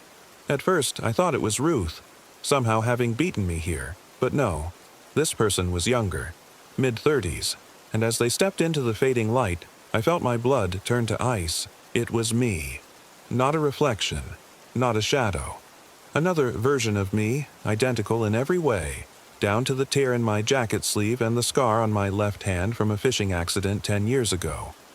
It looked at me with my eyes and smiled with my mouth. "Hey there," it said in my voice. "Been waiting for you." I couldn't move, couldn't speak. Just stood there staring at myself, my brain refusing to process what I was seeing. "You look confused," my double said, hopping down from the RV. "That's okay. It's a lot to take in. Here, let me explain." It walked toward me with my walk, my mannerisms, my unconscious habits. The forest gave me a gift. Gave all of us a gift, really. A chance to start over. Clean slate. "What are you talking about?" I managed to croak. "You came here to disappear, right?" it said. "Well, you got your wish. You're gone. And I'm what's left. The version of you that doesn't carry all that guilt, all that pain. I'm the Logan who answered Marcus's call that night. The Logan who stayed with Mom. The Logan who fought for his marriage. I'm the better version." "That's not possible," I said, but even as I spoke I knew it was. Knew that this place could do impossible things. Had been doing them for days. Sure it is, my double said. The forest takes your pain and gives you peace. Takes your guilt and gives you absolution. All it needs in return is, well, you. The broken parts, the failures, the regrets. It feeds on that stuff, and in exchange it makes something new. Something better. By killing me. The double shrugged. My shrug. You were dying anyway. Just slowly. This way is faster, cleaner, and I get to live the life you couldn't. I'll go back to Baton Rouge, apologize to Sarah, get my job back, be the man you should have been. I looked at this thing wearing my face and saw how much it wanted what it was describing, how much I wanted it. Because it was right. I had come here to disappear, to escape the weight of who I was and what I'd done. And here was a way to do it, to let this better version take over while I just stopped. What happens to me? I asked. You stay here, the double said simply. Join the others, become part of the forest. It's not so bad, really. You'll be free from all that pain you carry. No more guilt, no more regrets, just quiet. I thought about the faces I'd seen under the earth, about the voices that had called to me using my loved ones' words, about the owl and the children and all the other things that hunted in these woods. Was that the freedom it was offering? To become one of those things. To be stripped of everything that made me human and transformed into a hollow echo that fed on others' pain? No, I said. I don't accept that. The double's face, my face, hardened. You don't get a choice. The forest has already decided. It's already taking you. Can't you feel it? And I could. Now that I was paying attention, I could feel the ground beneath my feet softening. Could feel invisible hands plucking at my clothes, my hair, my skin. Could feel the forest pressing in around me, eager to claim what I'd promised it simply by coming here with my burden of guilt and failure. The only question, my double continued, is whether you go easy or hard. Easy means you just let go. Stop fighting. Fall into the earth and let it take you. Hard means I make you. It smiled, and I saw something behind my eyes. Something old and hungry and not human at all. I've been you for days now, it said. Wore your face, learned your walk, practiced your voice. I know every thought in your head, every fear in your heart. I am you, Logan. The only difference is I'm the version that survives. It lunged at me, and I barely managed to dodge. My double moved like me but faster, stronger, like it was operating without the weight of exhaustion and fear that dragged at my movements. We grappled in the dirt, two identical versions of the same person fighting for the right to exist. It got its hands around my throat, my fingers pressing into my windpipe with terrible strength. I clawed at my wrists, kicked at my legs, but it was like fighting my own shadow.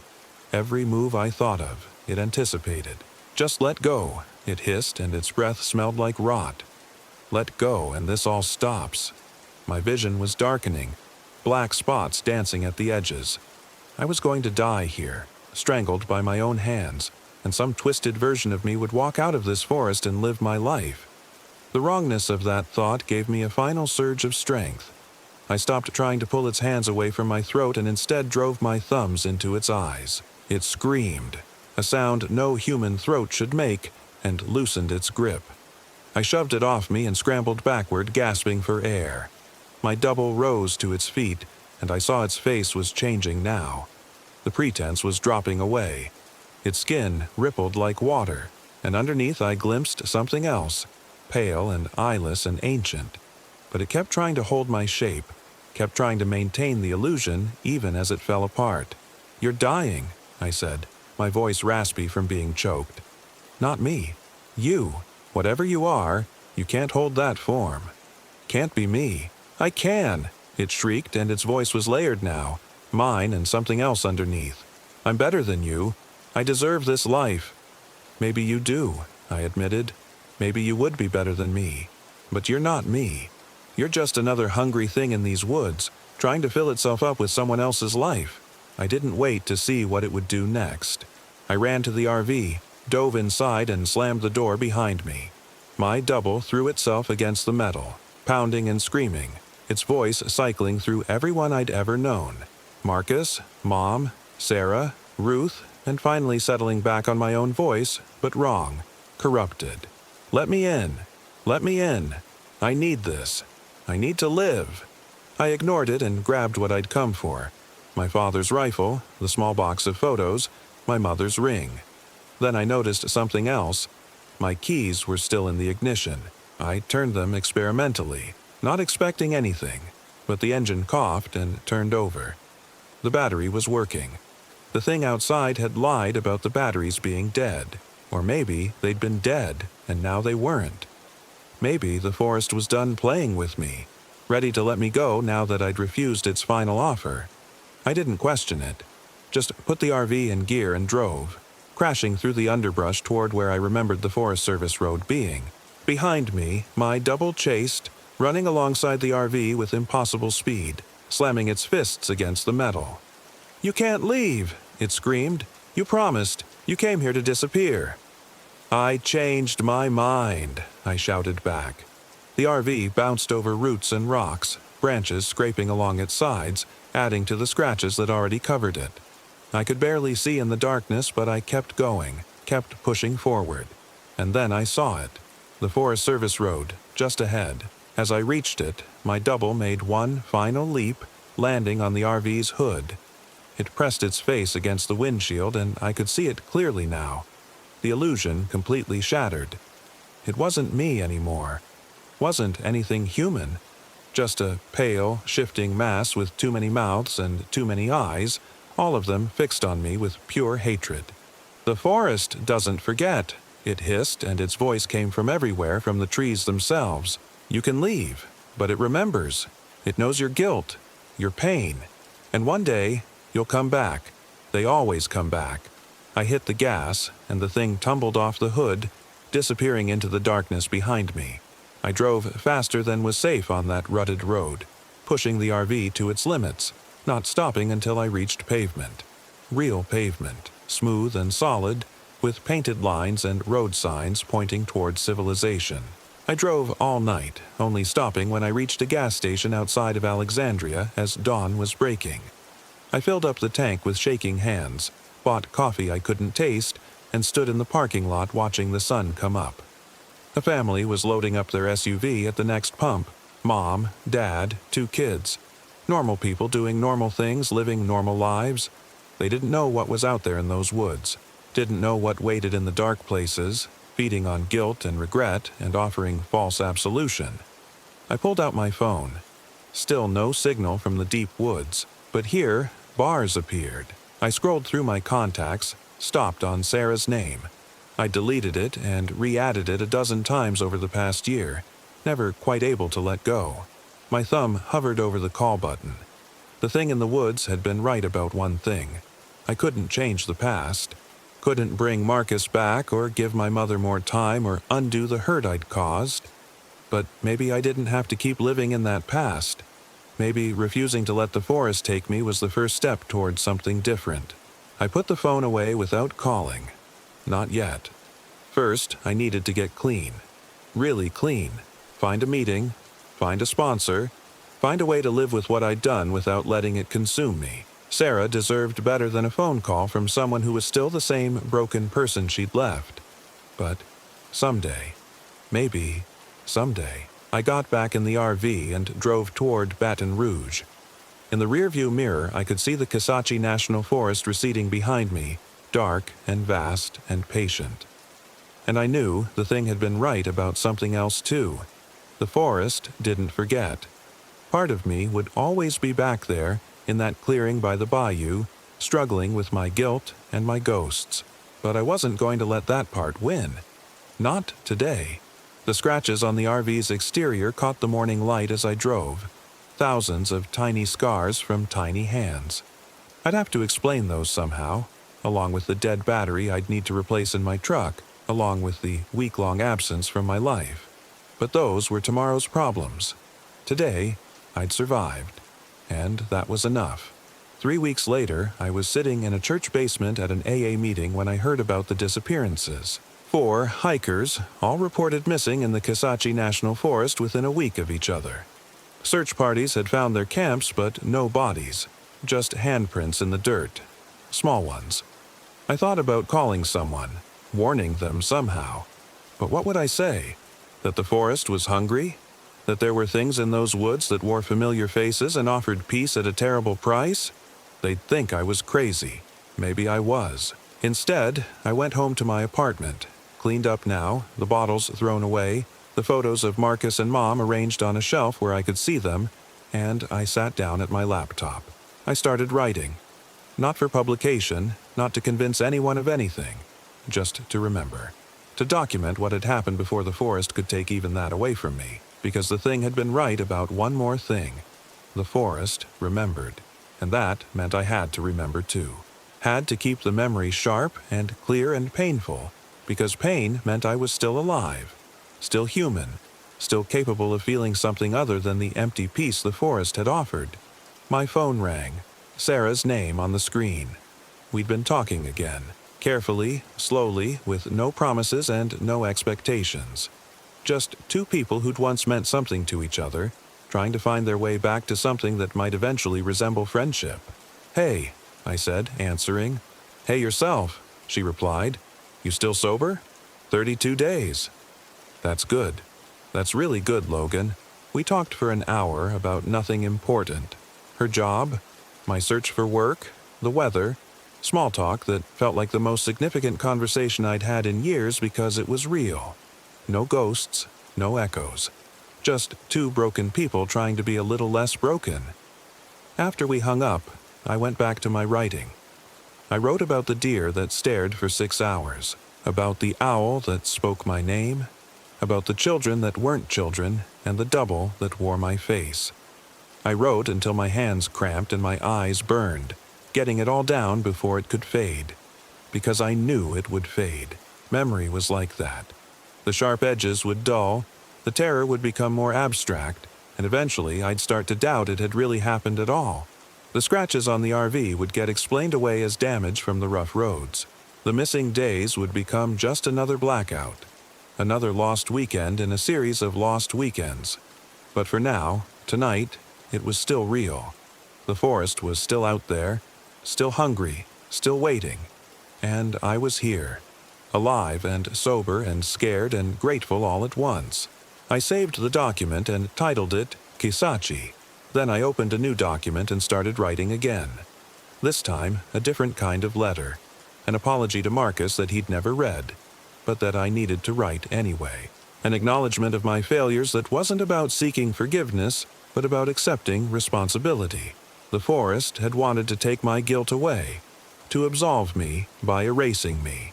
But I was learning there was another way. You could carry your guilt and survive. You could acknowledge your failures and still move forward. It was harder. God, it was so much harder. But it was real in a way the forest's peace never could be. I wrote through the night, and when morning came, I felt something I hadn't felt in years. Not happy, exactly, but alive. Genuinely, painfully, beautifully alive. The forest was still out there. The thing wearing my face was still out there. And one day, maybe, they'd find a way to come for me again. The forest didn't forget, after all. It knew where I lived, knew the shape of my guilt, knew exactly which voices to use. But that was a problem for another day. For now, I had meetings to attend and jobs to apply for, and conversations with Sarah that were slowly rebuilding something that had been destroyed. I had a life to live, even if it was messy and difficult and nothing like I'd once imagined. And every day I lived it. Every day I stayed sober and stayed present and stayed human was a day I won. The forest could wait. Let it remember. Let it be patient. I wasn't running anymore, but I wasn't going back either. I was staying right here, in this world, with all its pain and possibility. And that, I was learning, was a kind of bravery too. Story 3. My name is Avery. I'm 32. I closed my eyes at the Uwharrie National Forest, and the forest moved closer. That's what I tell myself now, when I wake up screaming in hotel rooms with the lights on. when I can't bring myself to sleep anywhere that doesn't have locks on every door and window. But back then, on that first afternoon in late September, I didn't know what was happening. I thought it was just my imagination. The way you do when reality starts to bend at the edges and your brain scrambles to make sense of it. I'd driven down from Durham with my girlfriend Rachel and her brother Marcus. The three of us in my beat-up RV, a 1987 Winnebago Chieftain that I'd bought off Craigslist for $3,000 and spent another $2 trying to make roadworthy. Rachel had been excited about the trip for weeks. She taught elementary school and had been drowning in lesson plans and parent-teacher conferences, and she'd practically begged for a long weekend away from everything. Marcus had just lost his job at a tech startup and was finding himself, which mostly meant smoking weed and playing video games in his apartment, so Rachel thought some fresh air would do him good. I was ambivalent about the whole thing. I'm a web developer, and I work from home, which means I'm already pretty isolated. But Rachel had this way of looking at you with those dark eyes, her hands on her hips, head tilted slightly, and you found yourself agreeing to things you didn't particularly want to do. So there we were, bouncing down Forest Road 576 into the Uihari. The late afternoon sun slanting through the pines and casting long shadows across the dirt road. The Uihari isn't like the dramatic mountain ranges out west. It's old, geologically ancient, with low, worn-down ridges covered in dense hardwood forest. The trails wind through former mining areas and past abandoned homesteads from the 1800s. It's pretty in a quiet, understated way, and it's only about an hour from Durham, which made it perfect for a long weekend. We'd reserved a primitive campsite, no hookups, just a clearing in the woods with a fire ring and a picnic table. Rachel had wanted to try real camping, though I'd insisted on bringing the RV because sleeping on the ground makes my back hurt and I like having a bathroom nearby. Marcus had barely looked up from his phone as we'd loaded up, tossing his backpack into the RV at the last minute and climbing into the passenger seat with his earbuds in. The campsite was called Arrowhead Point, situated in a small clearing surrounded by oak and hickory trees. The nearest neighbor was supposed to be a quarter-mile away, though the ranger at the check-in station had mentioned that most of the other sites were empty this time of year. "You'll have the place pretty much to yourselves," he'd said, which Rachel had taken as a good sign. I'd noticed he'd looked tired, with deep circles under his eyes, and there was something in the way he'd glanced toward the forest behind us that had made me uneasy. But I'd shaken it off. We set up camp in the fading light. Marcus finally pulled out his earbuds and helped me level the RV, while Rachel laid out our camp chairs and started organizing the cooler. The air smelled like pine needles and dry leaves, and somewhere in the distance I could hear a woodpecker hammering away at a tree. It was peaceful. Normal. "This is perfect," Rachel said, stretching her arms above her head. She was wearing cut-off jeans and a flannel shirt, her dark hair pulled back in a ponytail. No cell service, no internet, just us and nature. "No cell service is right," Marcus said, staring at his phone with a frown. "I've got nothing." "That's the point," Rachel said. "You can survive without Instagram for 48 hours. Marcus rolled his eyes but pocketed his phone.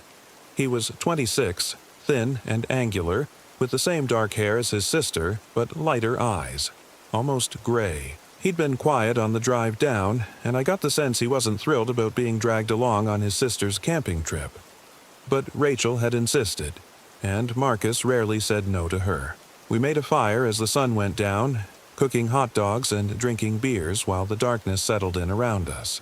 The forest at night was loud with insects and the occasional hoot of an owl. Stars began to appear overhead, brighter than you ever saw in the city.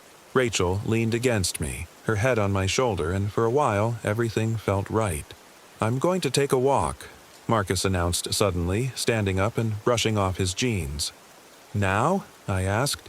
"It's pretty dark." "I've got a flashlight. Just want to stretch my legs." Rachel frowned. "Don't go too far. These woods can be confusing at night." "I'll stay on the trail," he said, clicking on his flashlight and heading toward the path that led deeper into the campground. We watched his light bob away through the trees until it disappeared around a bend. Rachel sighed and took another sip of her beer. "He's been weird lately," she said. "Ever since he lost his job. I think he's depressed." "Maybe this will help," I offered, though I wasn't convinced. Maybe. We sat in silence for a while, listening to the fire crackle. That's when I first noticed it. The way the trees seemed closer than they had been when we'd set up camp. I blinked and stared at the oak tree about 20 feet from the RV. Had it been that close before? I couldn't remember. I told myself I was being ridiculous. Trees don't move. But then I closed my eyes for just a moment, feeling the warmth of the fire on my face, and when I opened them again, the oak tree was definitely closer. Maybe 15 feet away now. Close enough that I could see the texture of the bark in the firelight. My breath caught in my throat. I sat up straighter, pulling away from Rachel. "What's wrong?" she asked. "That tree," I said, pointing. "Has it always been that close?" Rachel looked at it, then at me. "I think so." "Why?" "I don't know. It seems closer." She laughed. "Trees don't move, Avery." "I know that. I trailed off, feeling stupid. Of course trees don't move. I was tired from the drive, that was all. The shadows were playing tricks on my eyes. But I kept watching the tree. And I swear to God, over the next few minutes, it shifted closer. Not in any way I could catch. Not like it was walking or uprooting itself.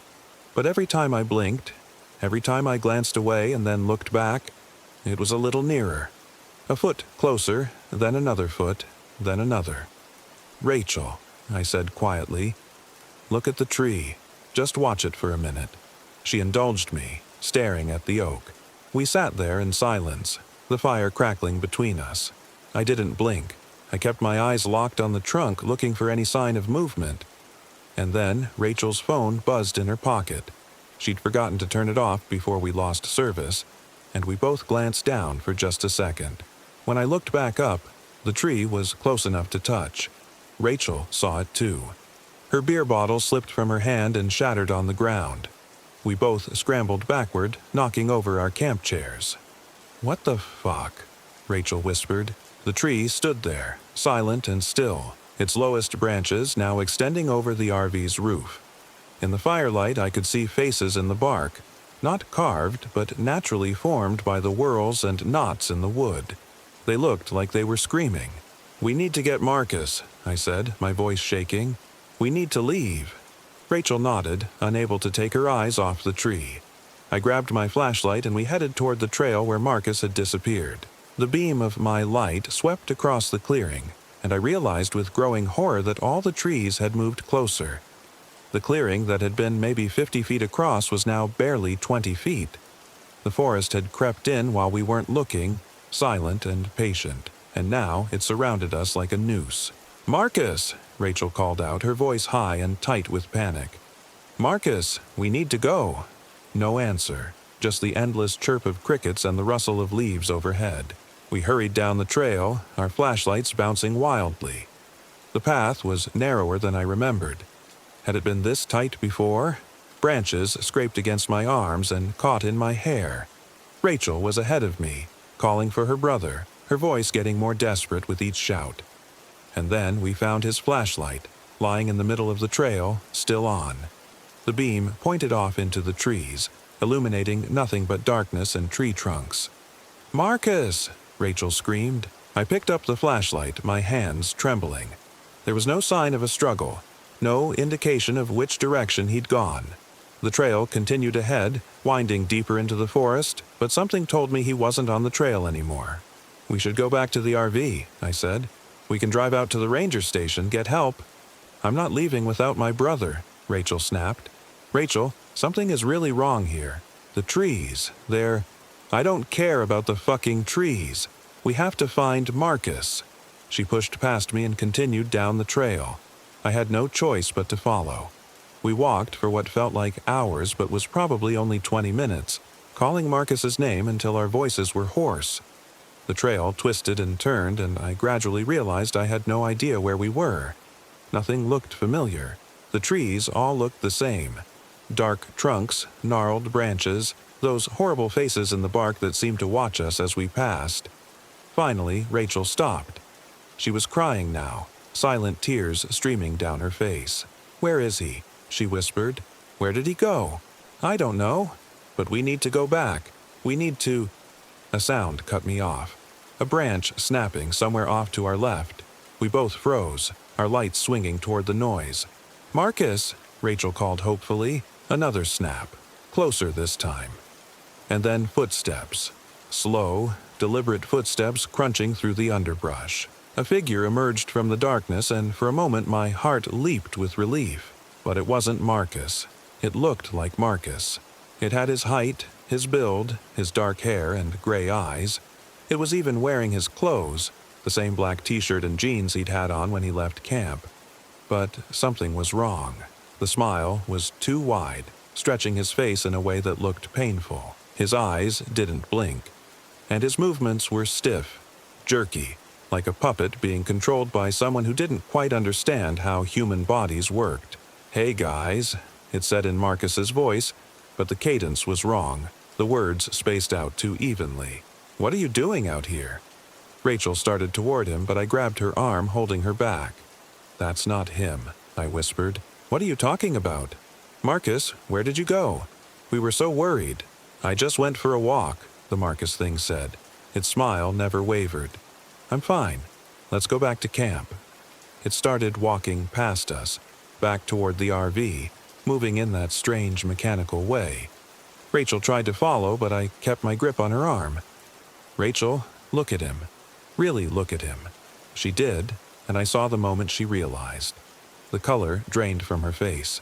"Marcus, stop," she said quietly. The thing stopped and turned around. In the beam of our flashlights, I could see that its eyes were completely black. Not just the pupils, but the entire eye, like someone had filled them with ink. Its skin had a waxy quality, slightly translucent, and underneath I could see what looked like dark veins spreading out like tree roots. "What's wrong, sis?" it asked, tilting its head at an impossible angle. Rachel made a small, choked sound. We both took a step backward. The thing's smile finally dropped. Its face went slack, expressionless, and then it opened its mouth wider than any human mouth should open, unhinging its jaw like a snake. A sound came out. Not words, but a low, droning hum that made my teeth ache and my vision blur. The trees around us seemed to vibrate in response. "Run," I said. We ran. I don't know how long we ran or in what direction. The forest was a maze of identical trees and twisting paths. Branches tore at our clothes and faces. Behind us, I could hear the thing that looked like Marcus crashing through the underbrush, moving faster than it should have been able to. Its inhuman humming growing louder. Rachel was sobbing as she ran, gasping for breath. I pulled her along, my lungs burning, my legs screaming. The beams of our flashlights bounced crazily, revealing glimpses of trees pressing in from all sides, closer and closer with each passing second. We burst into a clearing. Not our campsite, somewhere else, and I realized with despair that the forest had rearranged itself. Nothing was where it should be. The trails we'd walked led nowhere familiar. The Uhari had become something else, something old and malevolent that had been waiting for people like us to wander in. "The RV," Rachel gasped. "We have to find the RV." But I didn't think we could. The forest was shrinking around us, folding in on itself, and I had the terrible certainty that if we closed our eyes for even a moment, we'd find ourselves somewhere else entirely. Somewhere darker and smaller until there was nowhere left to run.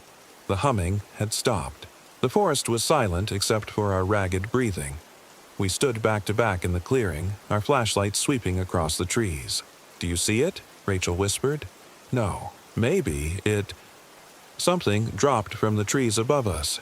The Marcus thing landed in a crouch between us, moving faster than before. Its face had changed. The human features were melting away like wax, revealing something else underneath.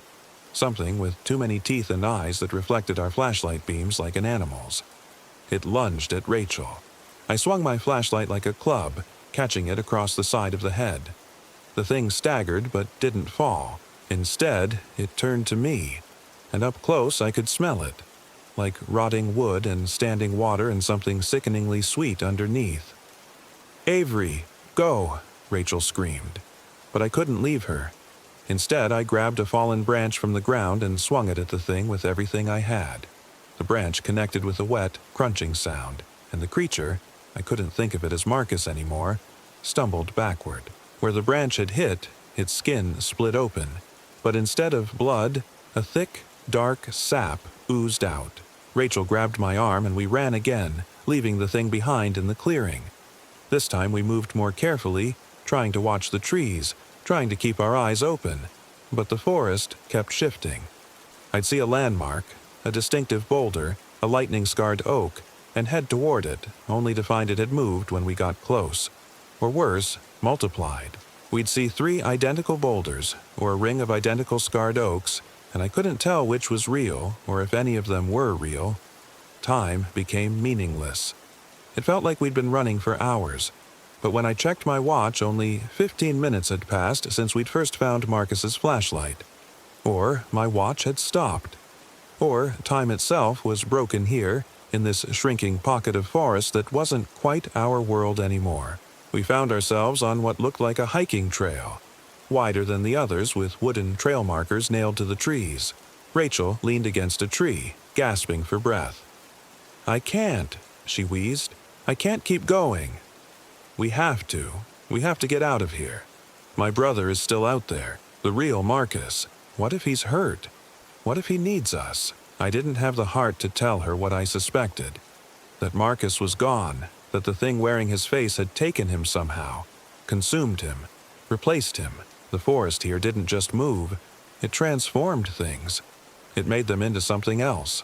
A twig snapped behind us. We spun around, flashlights raised. It was Marcus, the real Marcus this time. I was almost sure. His face was pale and scratched, his shirt torn, but his eyes were normal and blinking, and he moved like a human being, stumbling and afraid. "Rachel, Avery. Thank God, I've been looking everywhere for you guys. The trail it keeps changing. I tried to get back to camp, but I can't find it, and my phone is dead, and..." Rachel ran to him, throwing her arms around him. "Marcus, we have to go. Right now. Something is hunting us. Something that looked like you, but wasn't." "What are you talking about? I've been lost for like an hour, but just trust me. We need to move." We started down the trail together, Marcus between us. He kept asking questions. What had happened? What had we seen? What did we mean something looked like him? But Rachel just kept saying we'd explain later, once we were safe. But I was watching him, studying the way he moved, the way he blinked, the way his chest rose and fell with each breath. Everything seemed right, human, real, except when the moonlight hit his eyes from a certain angle, they looked wrong, too dark, too deep. Like if I looked into them long enough, I'd see something staring back from very far away. "Marcus," I said quietly, "what's 17 times 13? He looked at me strangely. "What? I don't know, like 200 something? Why? What was the name of your first pet? Mr. Whiskers. What is this, a security question? Avery, you're freaking me out." Rachel was looking at me now too, confused and frightened. "Avery, what are you doing?" I didn't know how to explain it. Maybe I was wrong. Maybe this was the real Marcus and I was being paranoid.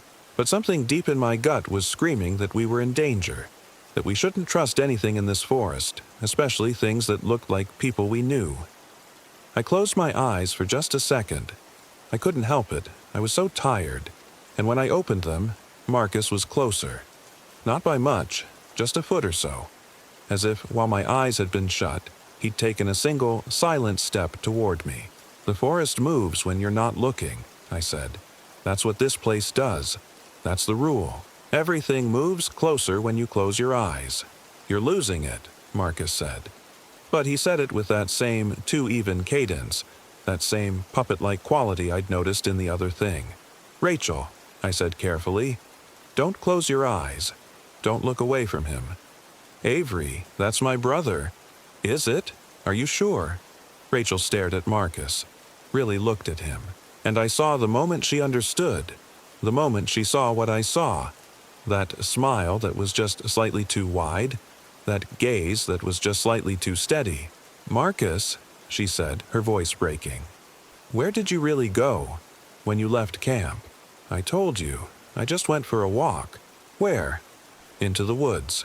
"What woods? What trail?" "Just Into the woods. His answers were getting vaguer, simpler, like whatever was wearing him was struggling to maintain the illusion, to remember how to be human. "What did we have for lunch today?" Rachel asked. The Marcus thing tilted its head. "Food." "What kind of food?" "Human food." Rachel's face crumpled. She turned away, unable to look at the thing that had once been, or pretended to be, her brother. And the moment she turned away, the moment she broke eye contact, the thing moved. It was on her in an instant, moving with that impossible speed. Its hands, if they were hands and not something else, something with too many joints and fingers that bent in wrong directions, reaching for her throat. I tackled it from the side, and we went down in a heap. Up close it was worse. Its skin felt wrong, slightly yielding like rotten fruit. The smell made me gag. We rolled across the forest floor, and I felt those wrong-jointed hands scrabbling at my face, my eyes, trying to pry them open wider. Because that was how it worked, I realized. The forest moved when you weren't looking, and it wanted you to close your eyes, wanted you to blink, wanted those brief moments of darkness when it could reshape the world around you. And this thing, these things, were part of the forest now, and they wanted the same thing. Rachel was screaming, hitting the creature with a rock she'd grabbed from the ground. Each impact made a wet, hollow sound. The thing's face was melting again, the Marcus mask sliding off to reveal something underneath that I couldn't quite comprehend. Too many features layered on top of each other. Human and animal and plant all mixed together in a writhing mass. I managed to roll away and scrambled to my feet. Rachel grabbed my arm and we ran once more, leaving the thing thrashing on the ground behind us. This time, we ran with our eyes locked open, refusing to blink no matter how much they burned and watered. The forest couldn't move if we didn't let it. That was the key. Don't close your eyes. Don't look away. Keep watching. But it's impossible to go long without blinking. The human body demands it. Your eyes dry out, they sting, tears stream down your face, and eventually, involuntarily, your eyelids close for just a fraction of a second. Each time we blinked, the forest changed. Trees that had been ahead of us were suddenly behind us. Clearings appeared and disappeared. The trail forked and merged and twisted back on itself. We were lost in a place that was actively working against us, rearranging itself every time we dared to blink. And we kept seeing Marcus, or versions of Marcus, standing between trees, watching us, sitting on rocks, walking parallel to our path, matching our pace. Sometimes alone, sometimes in groups. 3 or 4 Marcus things walking in formation, their movements synchronized like a flock of birds. "Don't look at them," I said. "Just keep moving." But Rachel was breaking. I could see it in her face, hear it in her ragged breathing. She'd lost her brother. The real Marcus, if he'd ever been real, if he'd ever existed outside of that thing's mimicry, and now we were being hunted through an impossible forest by creatures that wore his face. "I can't do this," she sobbed. "I just want to go home. I want this to be over." "I know, me too, but we have to keep moving." We stumbled into what looked like our campsite. The RV was there, the fire ring, the picnic table. Everything exactly as we'd left it, except the trees. The trees had moved in so close that they formed a tight ring around the clearing, their branches interlocking overhead like a cage. "The keys," Rachel said. "Where are the keys?" I felt my pockets, empty. I'd left them in the RV. We ran to it, yanked open the door, and climbed inside. The interior looked normal. Our bags, our supplies, everything in its place. I found the keys on the small table by the sink and grabbed them. That's when I noticed the distance. When we'd climbed into the RV, the trees had been maybe 10 feet from the door. Now they were 5 feet away. And as I watched, they shifted closer. Another foot. Another. "Avery, they're closing in," Rachel whispered. I could see them now. Not moving in any way I could catch, but definitely moving. Every time I blinked, every time I glanced away for even a moment, they were closer. The branches scratched against the RV's roof. Roots pushed up through the floorboards. "Start the engine," Rachel said. I climbed into the driver's seat and jammed the key into the ignition. The engine coughed but didn't turn over. I tried again. Nothing. The battery was fine. The dashboard lights were on, but the engine wouldn't start. Behind me, Rachel screamed. I spun around and saw branches pushing through the windows, thick as arms, covered in that same sickly bark. They moved with horrible purpose, reaching for us, and where they touched the RV's interior, the metal and plastic began to soften and change, becoming more like wood, more like living tissue. "Out!" I yelled. "We have to get out!" We burst through the door just as the RV began to collapse in on itself, consumed by the forest. The trees had moved in so close now that the clearing was barely 6 feet across, just a small bubble of space in an ocean of wood and leaves. And they were all around us now, the Marcus things. Dozens of them, hundreds maybe, standing in the gaps between the trees, all wearing her brother's face, all smiling that too wide smile. They didn't attack, they just watched, waiting. The clearing shrank to 4 feet, 3 feet. I could feel the rough bark of the trees against my back, pressing in from all sides. Rachel was pressed against me, trembling. "Close your eyes," one of the Marcus things said. Its voice came from everywhere and nowhere. "It'll be easier if you close your eyes. Don't listen to it," I whispered. But my eyes were burning. I couldn't remember the last time I'd blinked. Everything was blurry with tears, and the pressure in my skull was building, and all I wanted was to close my eyes. Just for a moment. Just for a second's relief. "The forest remembers you," the Marcus thing said. "You came here looking for quiet. We gave you quiet. We gave you stillness. We gave you the absence of everything." The clearing was 2 feet across now. I could feel branches tangling in my hair, roots wrapping around my ankles. Rachel's hand found mine and squeezed so hard it hurt. "I love you," she whispered. "I love you too." I don't know who closed their eyes first. Maybe it was both of us at the same time, our bodies finally giving in to the unbearable need to blink, to rest, to escape into darkness. But when I opened my eyes again, we were somewhere else. We were on Forest Road 576, standing in the middle of the dirt road, the morning sun bright overhead. My RV was parked on the shoulder about 50 feet away, exactly where I'd left it before we'd made camp.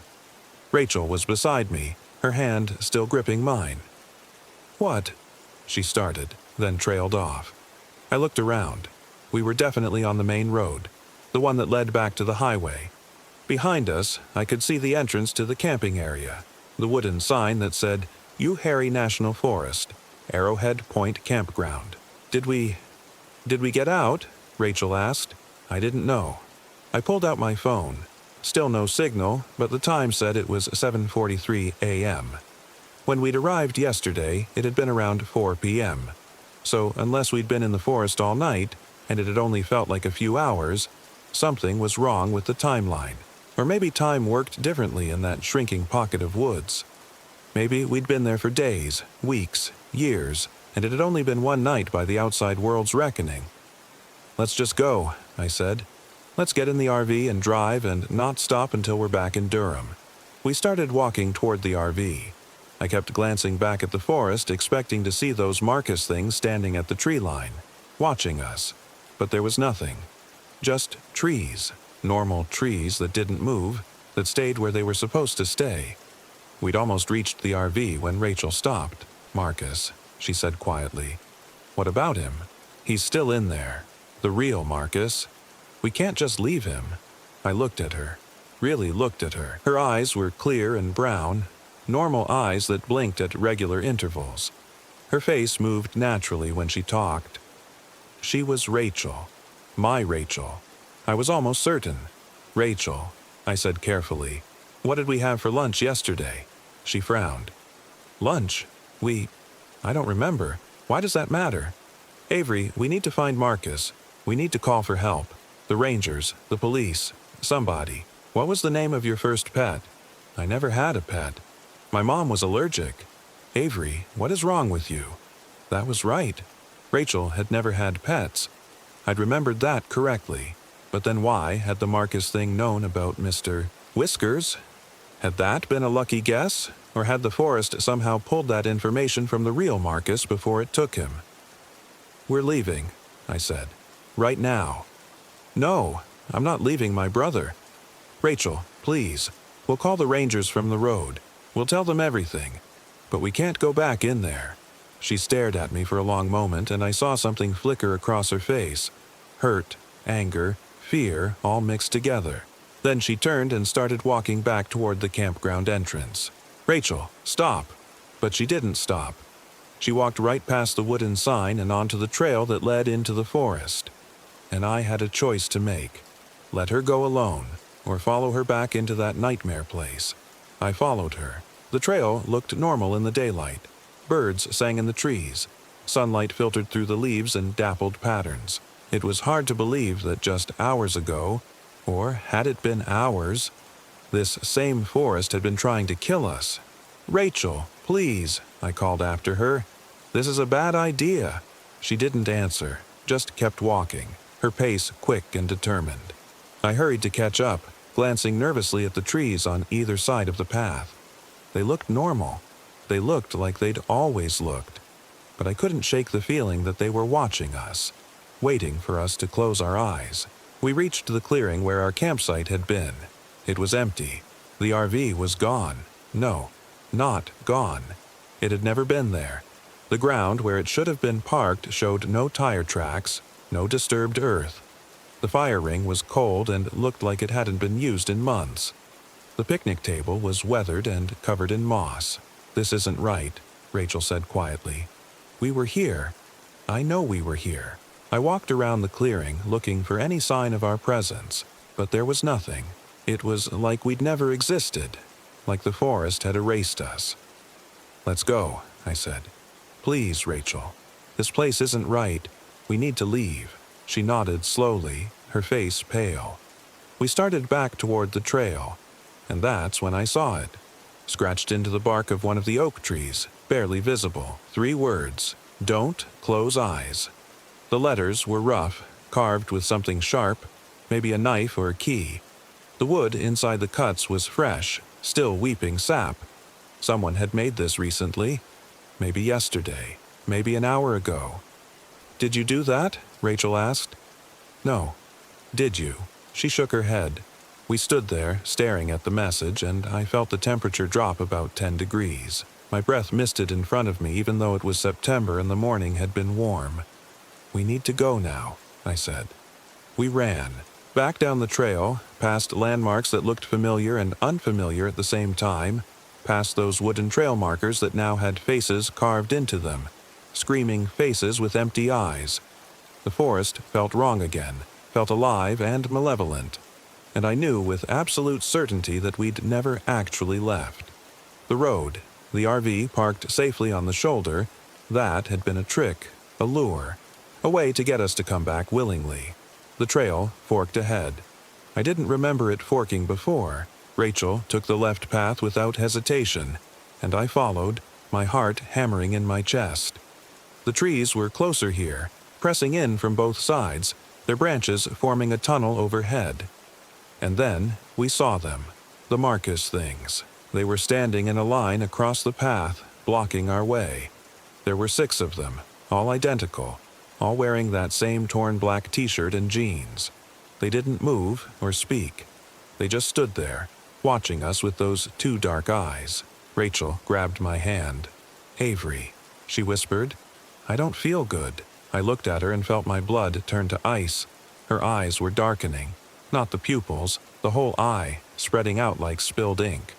Her skin had taken on that waxy quality, slightly translucent. "No," I said. "No, no, no. What's happening to me?" Her voice was changing, becoming that same flat, even cadence. "Avery, what's happening?" She was transforming. The forest was taking her, turning her into one of them. I didn't know how to stop it. Didn't know if it could be stopped.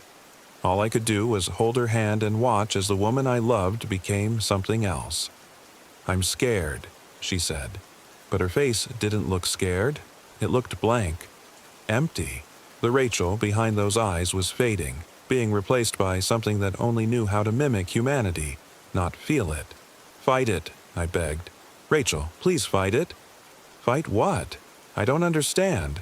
I feel strange. I feel like I'm dissolving, like I'm becoming part of something bigger. Her hand in mine was getting colder. When I looked down, I could see dark veins spreading up her arm, branching out like tree roots under her skin. Her breathing had become shallow and even, too rhythmic, like something mechanical. And then she smiled. That same too wide smile. And I knew I'd lost her. "The forest accepts us," she said in that flat, even voice. "The forest makes us part of itself. Don't you want to join us, Avery? Don't you want to be still? To be quiet? To stop running?" I let go of her hand and backed away. The 6 Marcus things stepped aside, opening a path through their line. Behind them, I could see the trail continuing, winding deeper into the woods. But I couldn't go forward. I couldn't go back. And now, Rachel was one of them. "We can be together," Rachel said, taking a step toward me. "We can be here forever. No more work, no more stress, no more fear. Just stillness, just quiet." I stumbled backward, my heel catching on a root. I went down hard, landing on the packed dirt of the trail. The Rachel thing stood over me, its head tilted at that impossible angle. Behind it, the Marcus things had moved closer, forming a semicircle around us. "Close your eyes, Avery," Rachel said. "It's easier if you close your eyes." I squeezed my eyes shut, not to give in, but because I couldn't bear to look at what she'd become. And in that darkness, I heard something. A voice. A real voice. Not the flat mimicry of the forest things. "Avery, get up. Run." My eyes snapped open. Standing behind the circle of Marcus things was the real Marcus. I knew it was him because he looked wrong. His clothes were torn and filthy, his face was covered in cuts and dirt, and his eyes were wide with genuine terror. He looked like someone who'd been running for his life for hours, maybe days. He looked human. "Marcus!" I shouted. The forest things turned toward him in unison, their movements synchronized. The Rachel thing's head swiveled on its neck like an owl's, rotating further than any human neck should be able to turn. Marcus had a thick branch in his hands, and he swung it at the nearest Marcus thing with everything he had. The impact sent the creature sprawling. The others converged on him, moving with that horrible speed, but Marcus was already running, and he grabbed my arm as he passed, yanking me to my feet. "Move!" he yelled. We ran together, leaving the Rachel thing and its companions behind.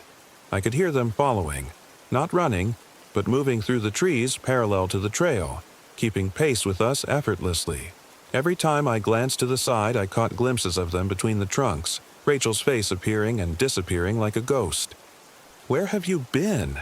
I gasped as we ran. "Hiding, trying to figure out what the fuck is happening. I saw what happened to you and Rachel when you came back. I tried to warn you, but the message on the tree, that was you. Yes, this place, it only has power when you're not looking, when you close your eyes, but it's getting stronger. It's learning. The shrinking, that's new. It's adapting." We burst out of the trees into another clearing, and my heart leaped with desperate hope. It was the road. Forest Road 576, the same dirt track we'd driven in on. My RV was parked on the shoulder, exactly where I'd seen it before. "Is this real?" I asked. "Or is it another trick?" "I don't know, but we don't have a choice." We ran for the RV.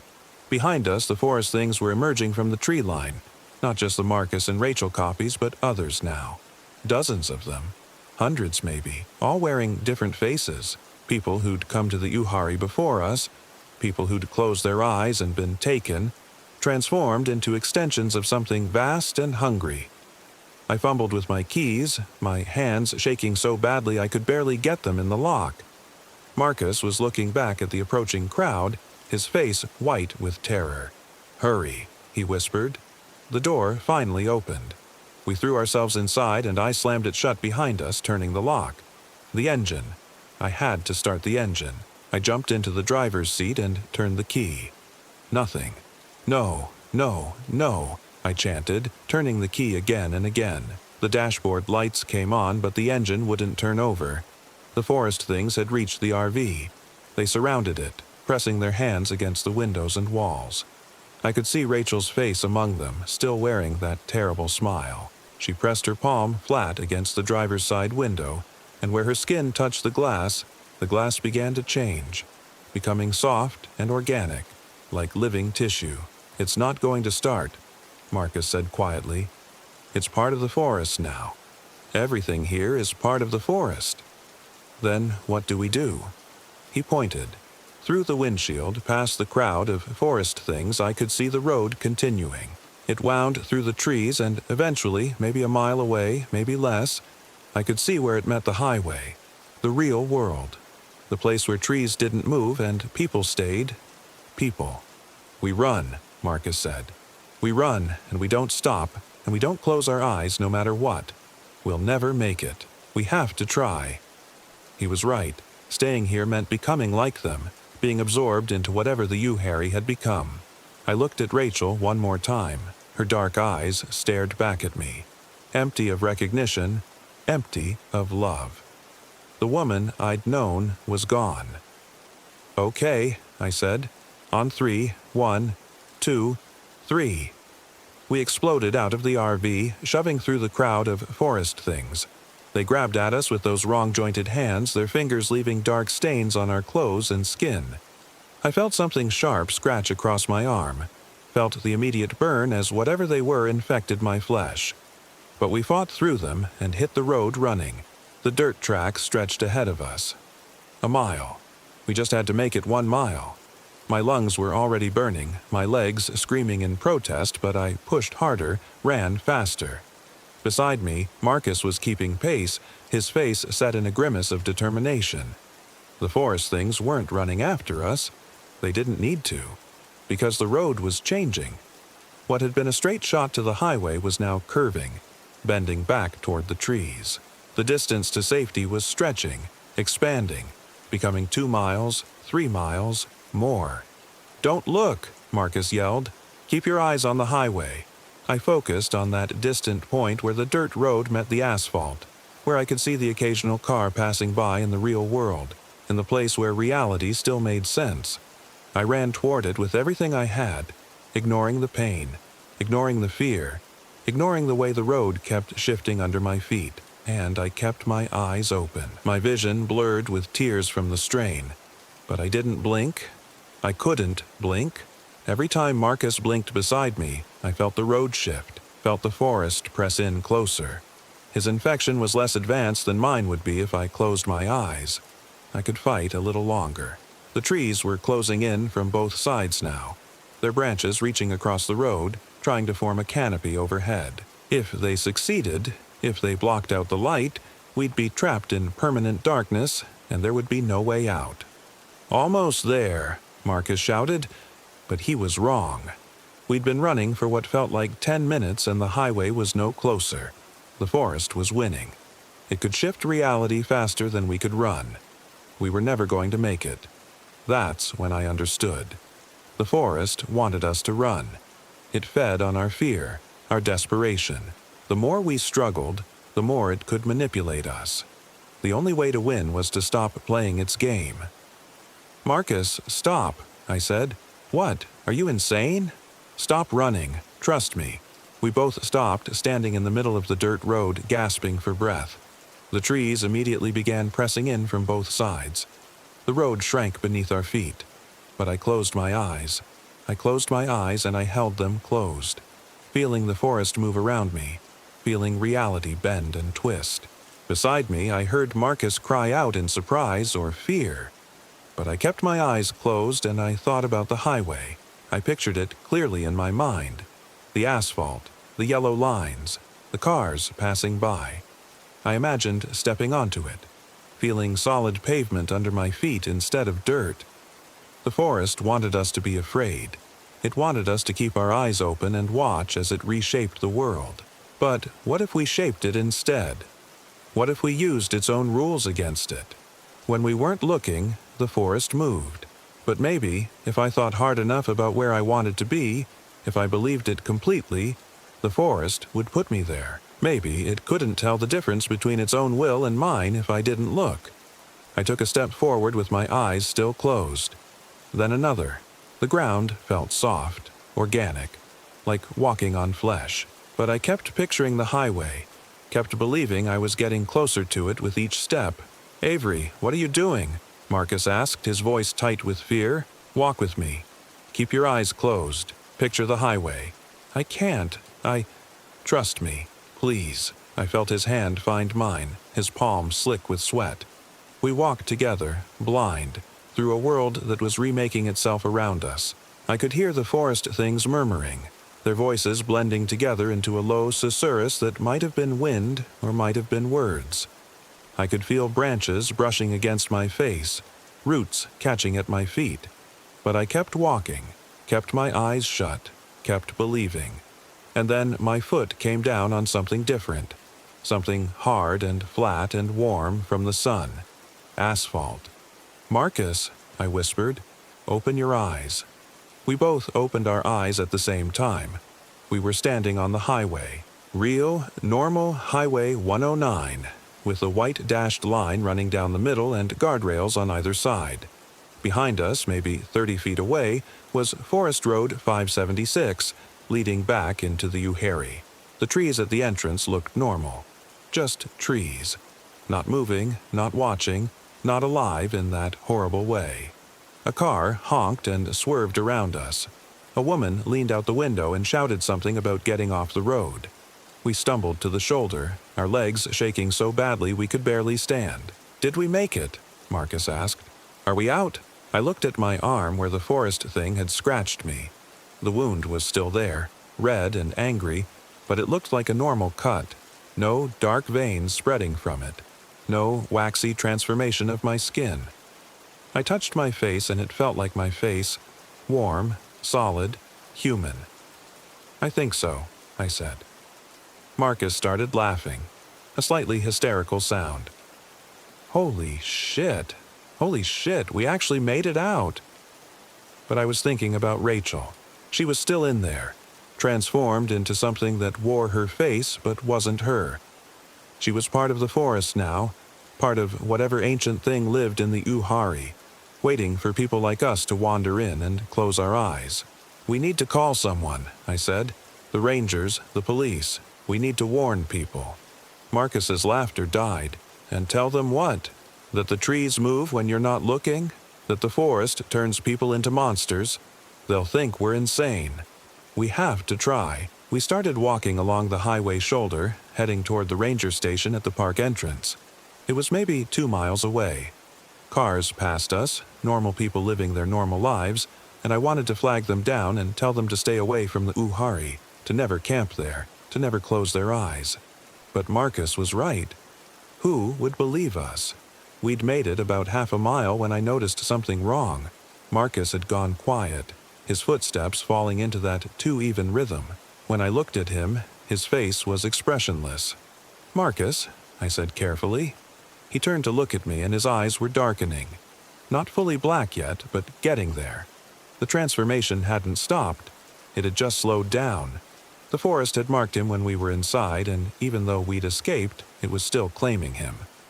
"I feel strange," he said in that flat voice. "I feel like I'm becoming part of something bigger." "No," I said, grabbing his shoulders.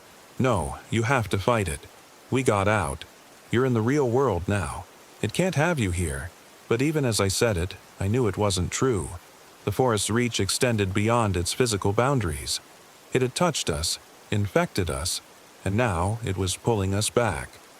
Marcus's skin was taking on that waxy quality, and when I looked at my own hands, I could see the faintest hint of dark veins starting to spread from the scratch on my arm. We were both changing, both becoming something else. "The highway," Marcus said, his voice getting flatter with each word. "We should go back to the forest. It's calling us. Don't you hear it?" I did hear it. A whisper at the back of my mind, promising stillness, promising quiet, promising an end to fear and pain and struggle. All I had to do was close my eyes and let it take me. All I had to do was walk back down Forest Road 576 and into the trees that were waiting. Always waiting. "No," I said firmly, "we're not going back." I forced myself to keep walking toward the ranger station. even though every fiber of my being wanted to turn around. Marcus followed reluctantly, his movements becoming more jerky and puppet-like with each step. The transformation was accelerating. The ranger station came into view, a small wooden building with a parking lot and an American flag flapping in the breeze. I could see a ranger through the window, sitting at a desk, doing paperwork. Normal, real, safe. I grabbed Marcus's hand and pulled him toward the building. He resisted, digging his heels into the dirt, his eyes now completely black. "No," he said. "We belong in the forest. We belong with the others." "You're not one of them yet," I said, dragging him forward. "You're still Marcus. You're still human. But was he? Was I? How long did we have before we transformed completely? Hours? Minutes?" We reached the door of the ranger station and I yanked it open, practically shoving Marcus inside. The ranger looked up from his paperwork, startled, and I recognized him immediately. It was the same man who'd checked us in yesterday, or what felt like yesterday, though I no longer trusted my perception of time. He looked even more tired than before, those dark circles under his eyes like bruises. But when he saw us, really saw us, saw the state we were in, his expression changed from annoyance to something like resignation. "You made it out," he said quietly. It wasn't a question. "You know," I said. "You know what's in there." He nodded slowly. "The Uhari is old. Older than the Cherokee who named it. Older than anything human. Most of the time it sleeps. But every few years it wakes up. It gets hungry. And people who camp in certain areas, well, they don't always come back. Or they come back changed. Why didn't you warn us? I tried. I told you that you'd have the place to yourselves. I looked at you the way I'm trained to look at people trying to warn you without saying the words. But you came anyway. They always do." Marcus had moved to the window and was staring out at the forest, his face pressed against the glass. His breath fogged the window, and in the condensation I could see patterns forming. Letters, words, come back. "He's transforming," the ranger said, standing up. "You both are, from the look of it. I've seen it before. The forest marked you, and now it's calling you home. How do we stop it?" He shook his head. "You can't. Once it has you, it never lets go. You can fight it for a while, days, weeks maybe, but eventually you'll go back. Everyone does. They hear the call, and they can't resist it. They walk back into the Uhari and they never come out again." I looked at the scratch on my arm. The dark veins had spread further, reaching my elbow now, branching out like a tree's root system under my skin. My fingers were starting to feel numb, distant, like they belonged to someone else. "There has to be something," I said desperately. "Some way to break the connection." The ranger was quiet for a long moment, studying us both. Then he went to a locked cabinet on the wall and pulled out a key ring. He unlocked it and removed something wrapped in cloth. "There's one thing," he said. "It doesn't always work, and it comes with a price."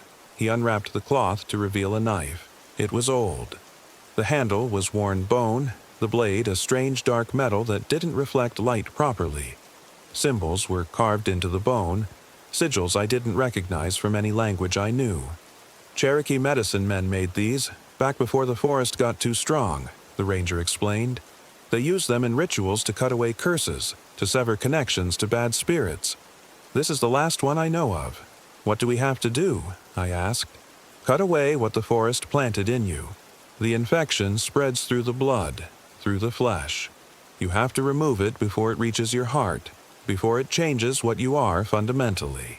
I stared at the knife, understanding what he was saying. The scratch on my arm. I'd have to cut it out. Cut deep, remove all the infected tissue, all the dark veins that were spreading toward my chest. And Marcus, who'd been in the forest longer, who'd been touched more thoroughly, he'd need to cut away even more. "It'll hurt," the ranger said. "You'll lose blood. You might not survive, but it's the only chance you have." Marcus turned away from the window. His face was almost completely transformed now, his features smoothing out and becoming generic, like a mannequin wearing human skin. But there was something in his eyes, some last glimmer of the real Marcus, fighting to stay present. "Do it," he said. his voice slipping between that flat monotone and his real voice. "Before it's too late, before I go back." The ranger laid out the knife on his desk along with a first aid kit, bandages, and a bottle of whiskey. "For the pain," he said, nodding at the bottle. "And to sterilize the wounds, such as they can be sterilized." I picked up the knife. It felt wrong in my hand. Too heavy, too cold, like it was made of something that shouldn't exist.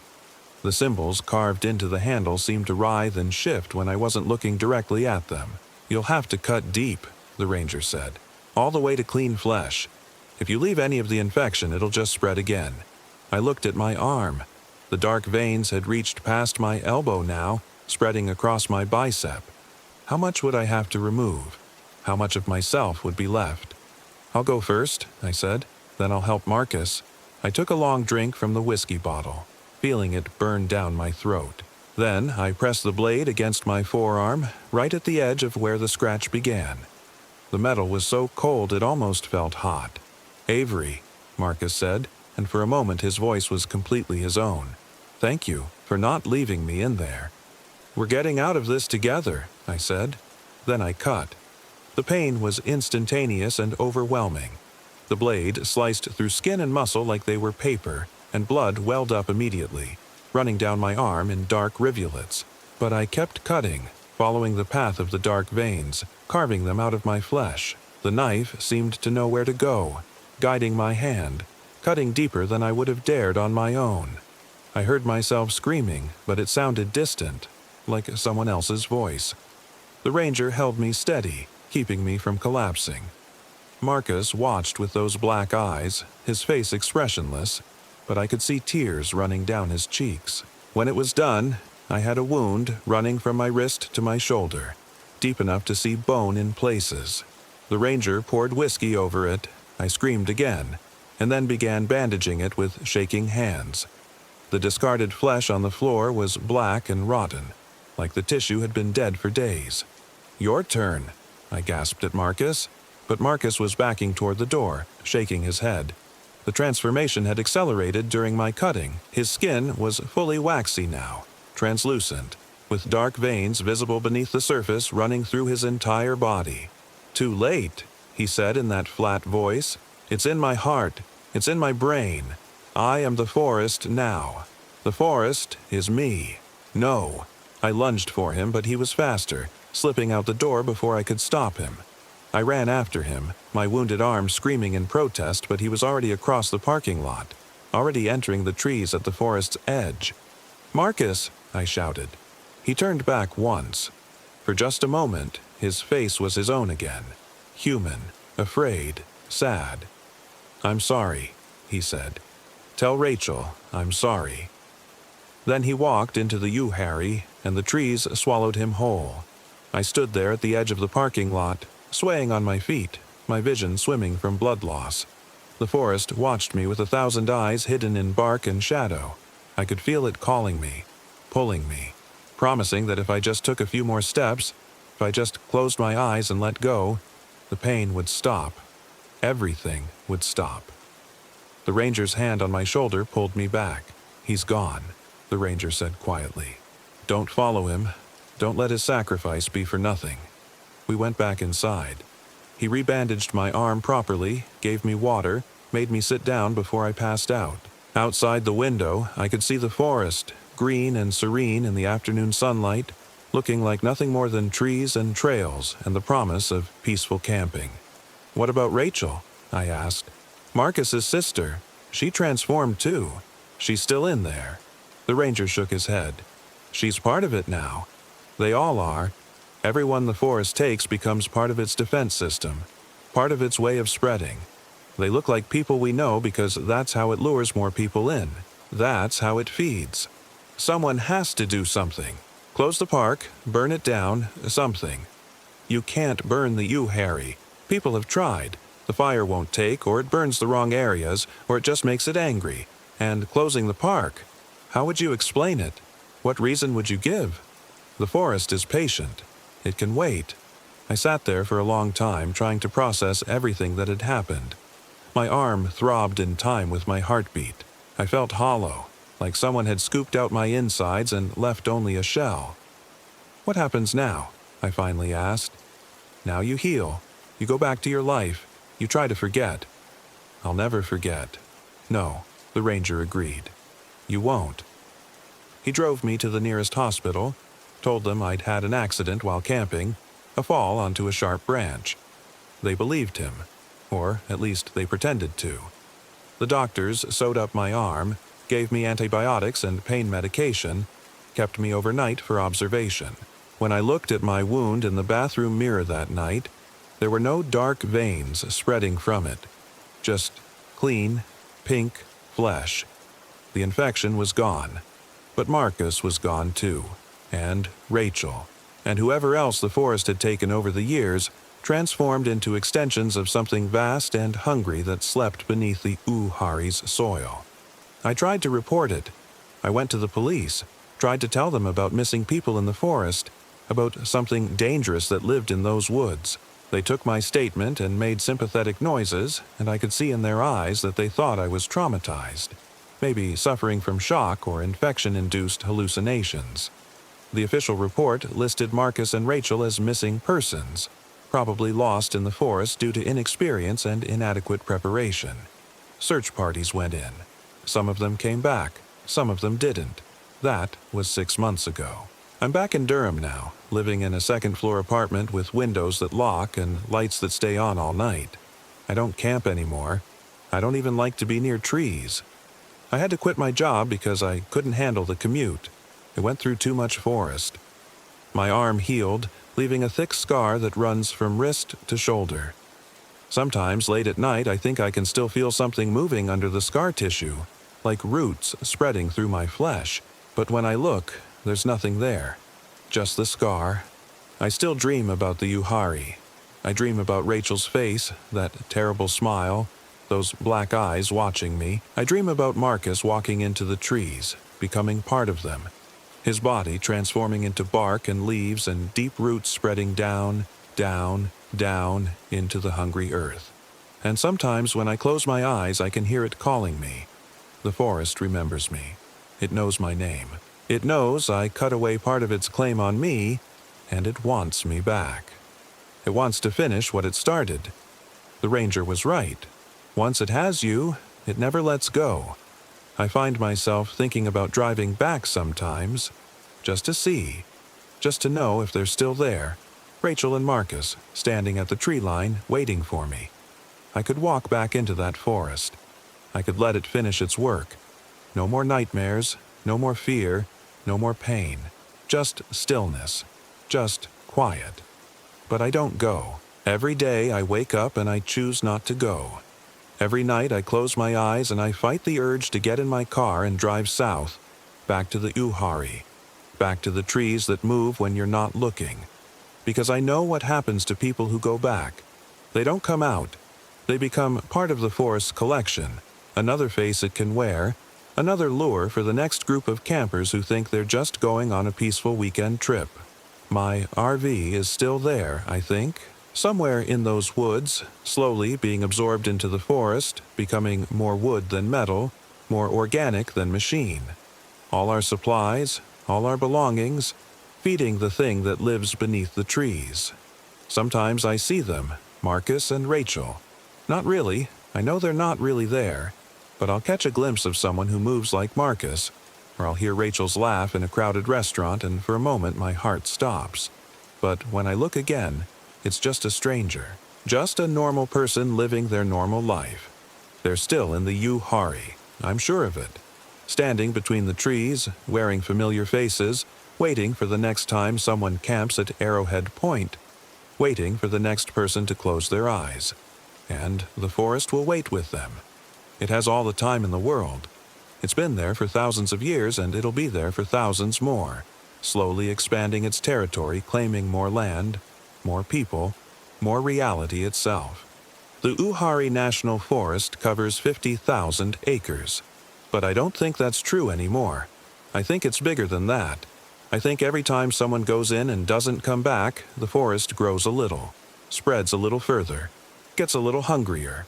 One day, maybe not in my lifetime, but someday, It'll be too big to hide. It'll reach a city, start taking people in numbers that can't be explained away as accidents or poor planning. And then what? How do you fight a forest that rewrites reality every time you blink? How do you kill something that's been alive since before humans walked these mountains? I don't know the answer. I just know I survived, and that has to mean something. I cut away the forest's claim on me. I chose to live, even when it would have been easier to give in. That has to count for something. But some nights, when I wake up from nightmares of trees closing in around me, of Rachel's empty black eyes staring through my window, of Marcus's voice calling me home. On those nights, I'm not so sure I made the right choice, because living means remembering. Living means carrying the weight of what I saw, what I survived, what I lost. Living means knowing that there are things in this world that shouldn't exist, things that hide in the spaces between heartbeats, waiting for that moment when we close our eyes. The forest is patient. It can wait. And every night, when I finally force myself to sleep, when I close my eyes because the body demands it, I can feel reality shifting around me, the walls of my apartment pressing closer, the shadows in the corners deepening, the trees outside my window reaching their branches toward my bedroom. And I wonder, did I really escape? Or did the forest just let me go, knowing I'd never truly leave it behind? Knowing that I carry a piece of it with me everywhere I go, spreading its influence, telling its story, making sure more people know about the Uhari and its mysteries?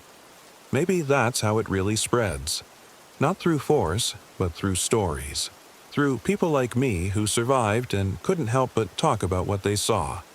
Every person who hears about the forest that moves, who gets curious, who decides to see for themselves, they're doing exactly what it wants.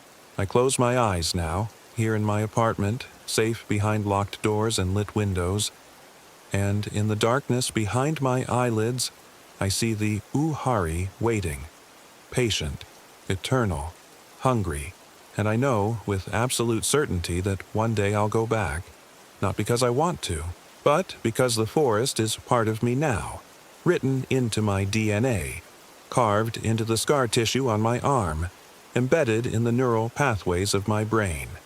The forest remembers me, and I remember it.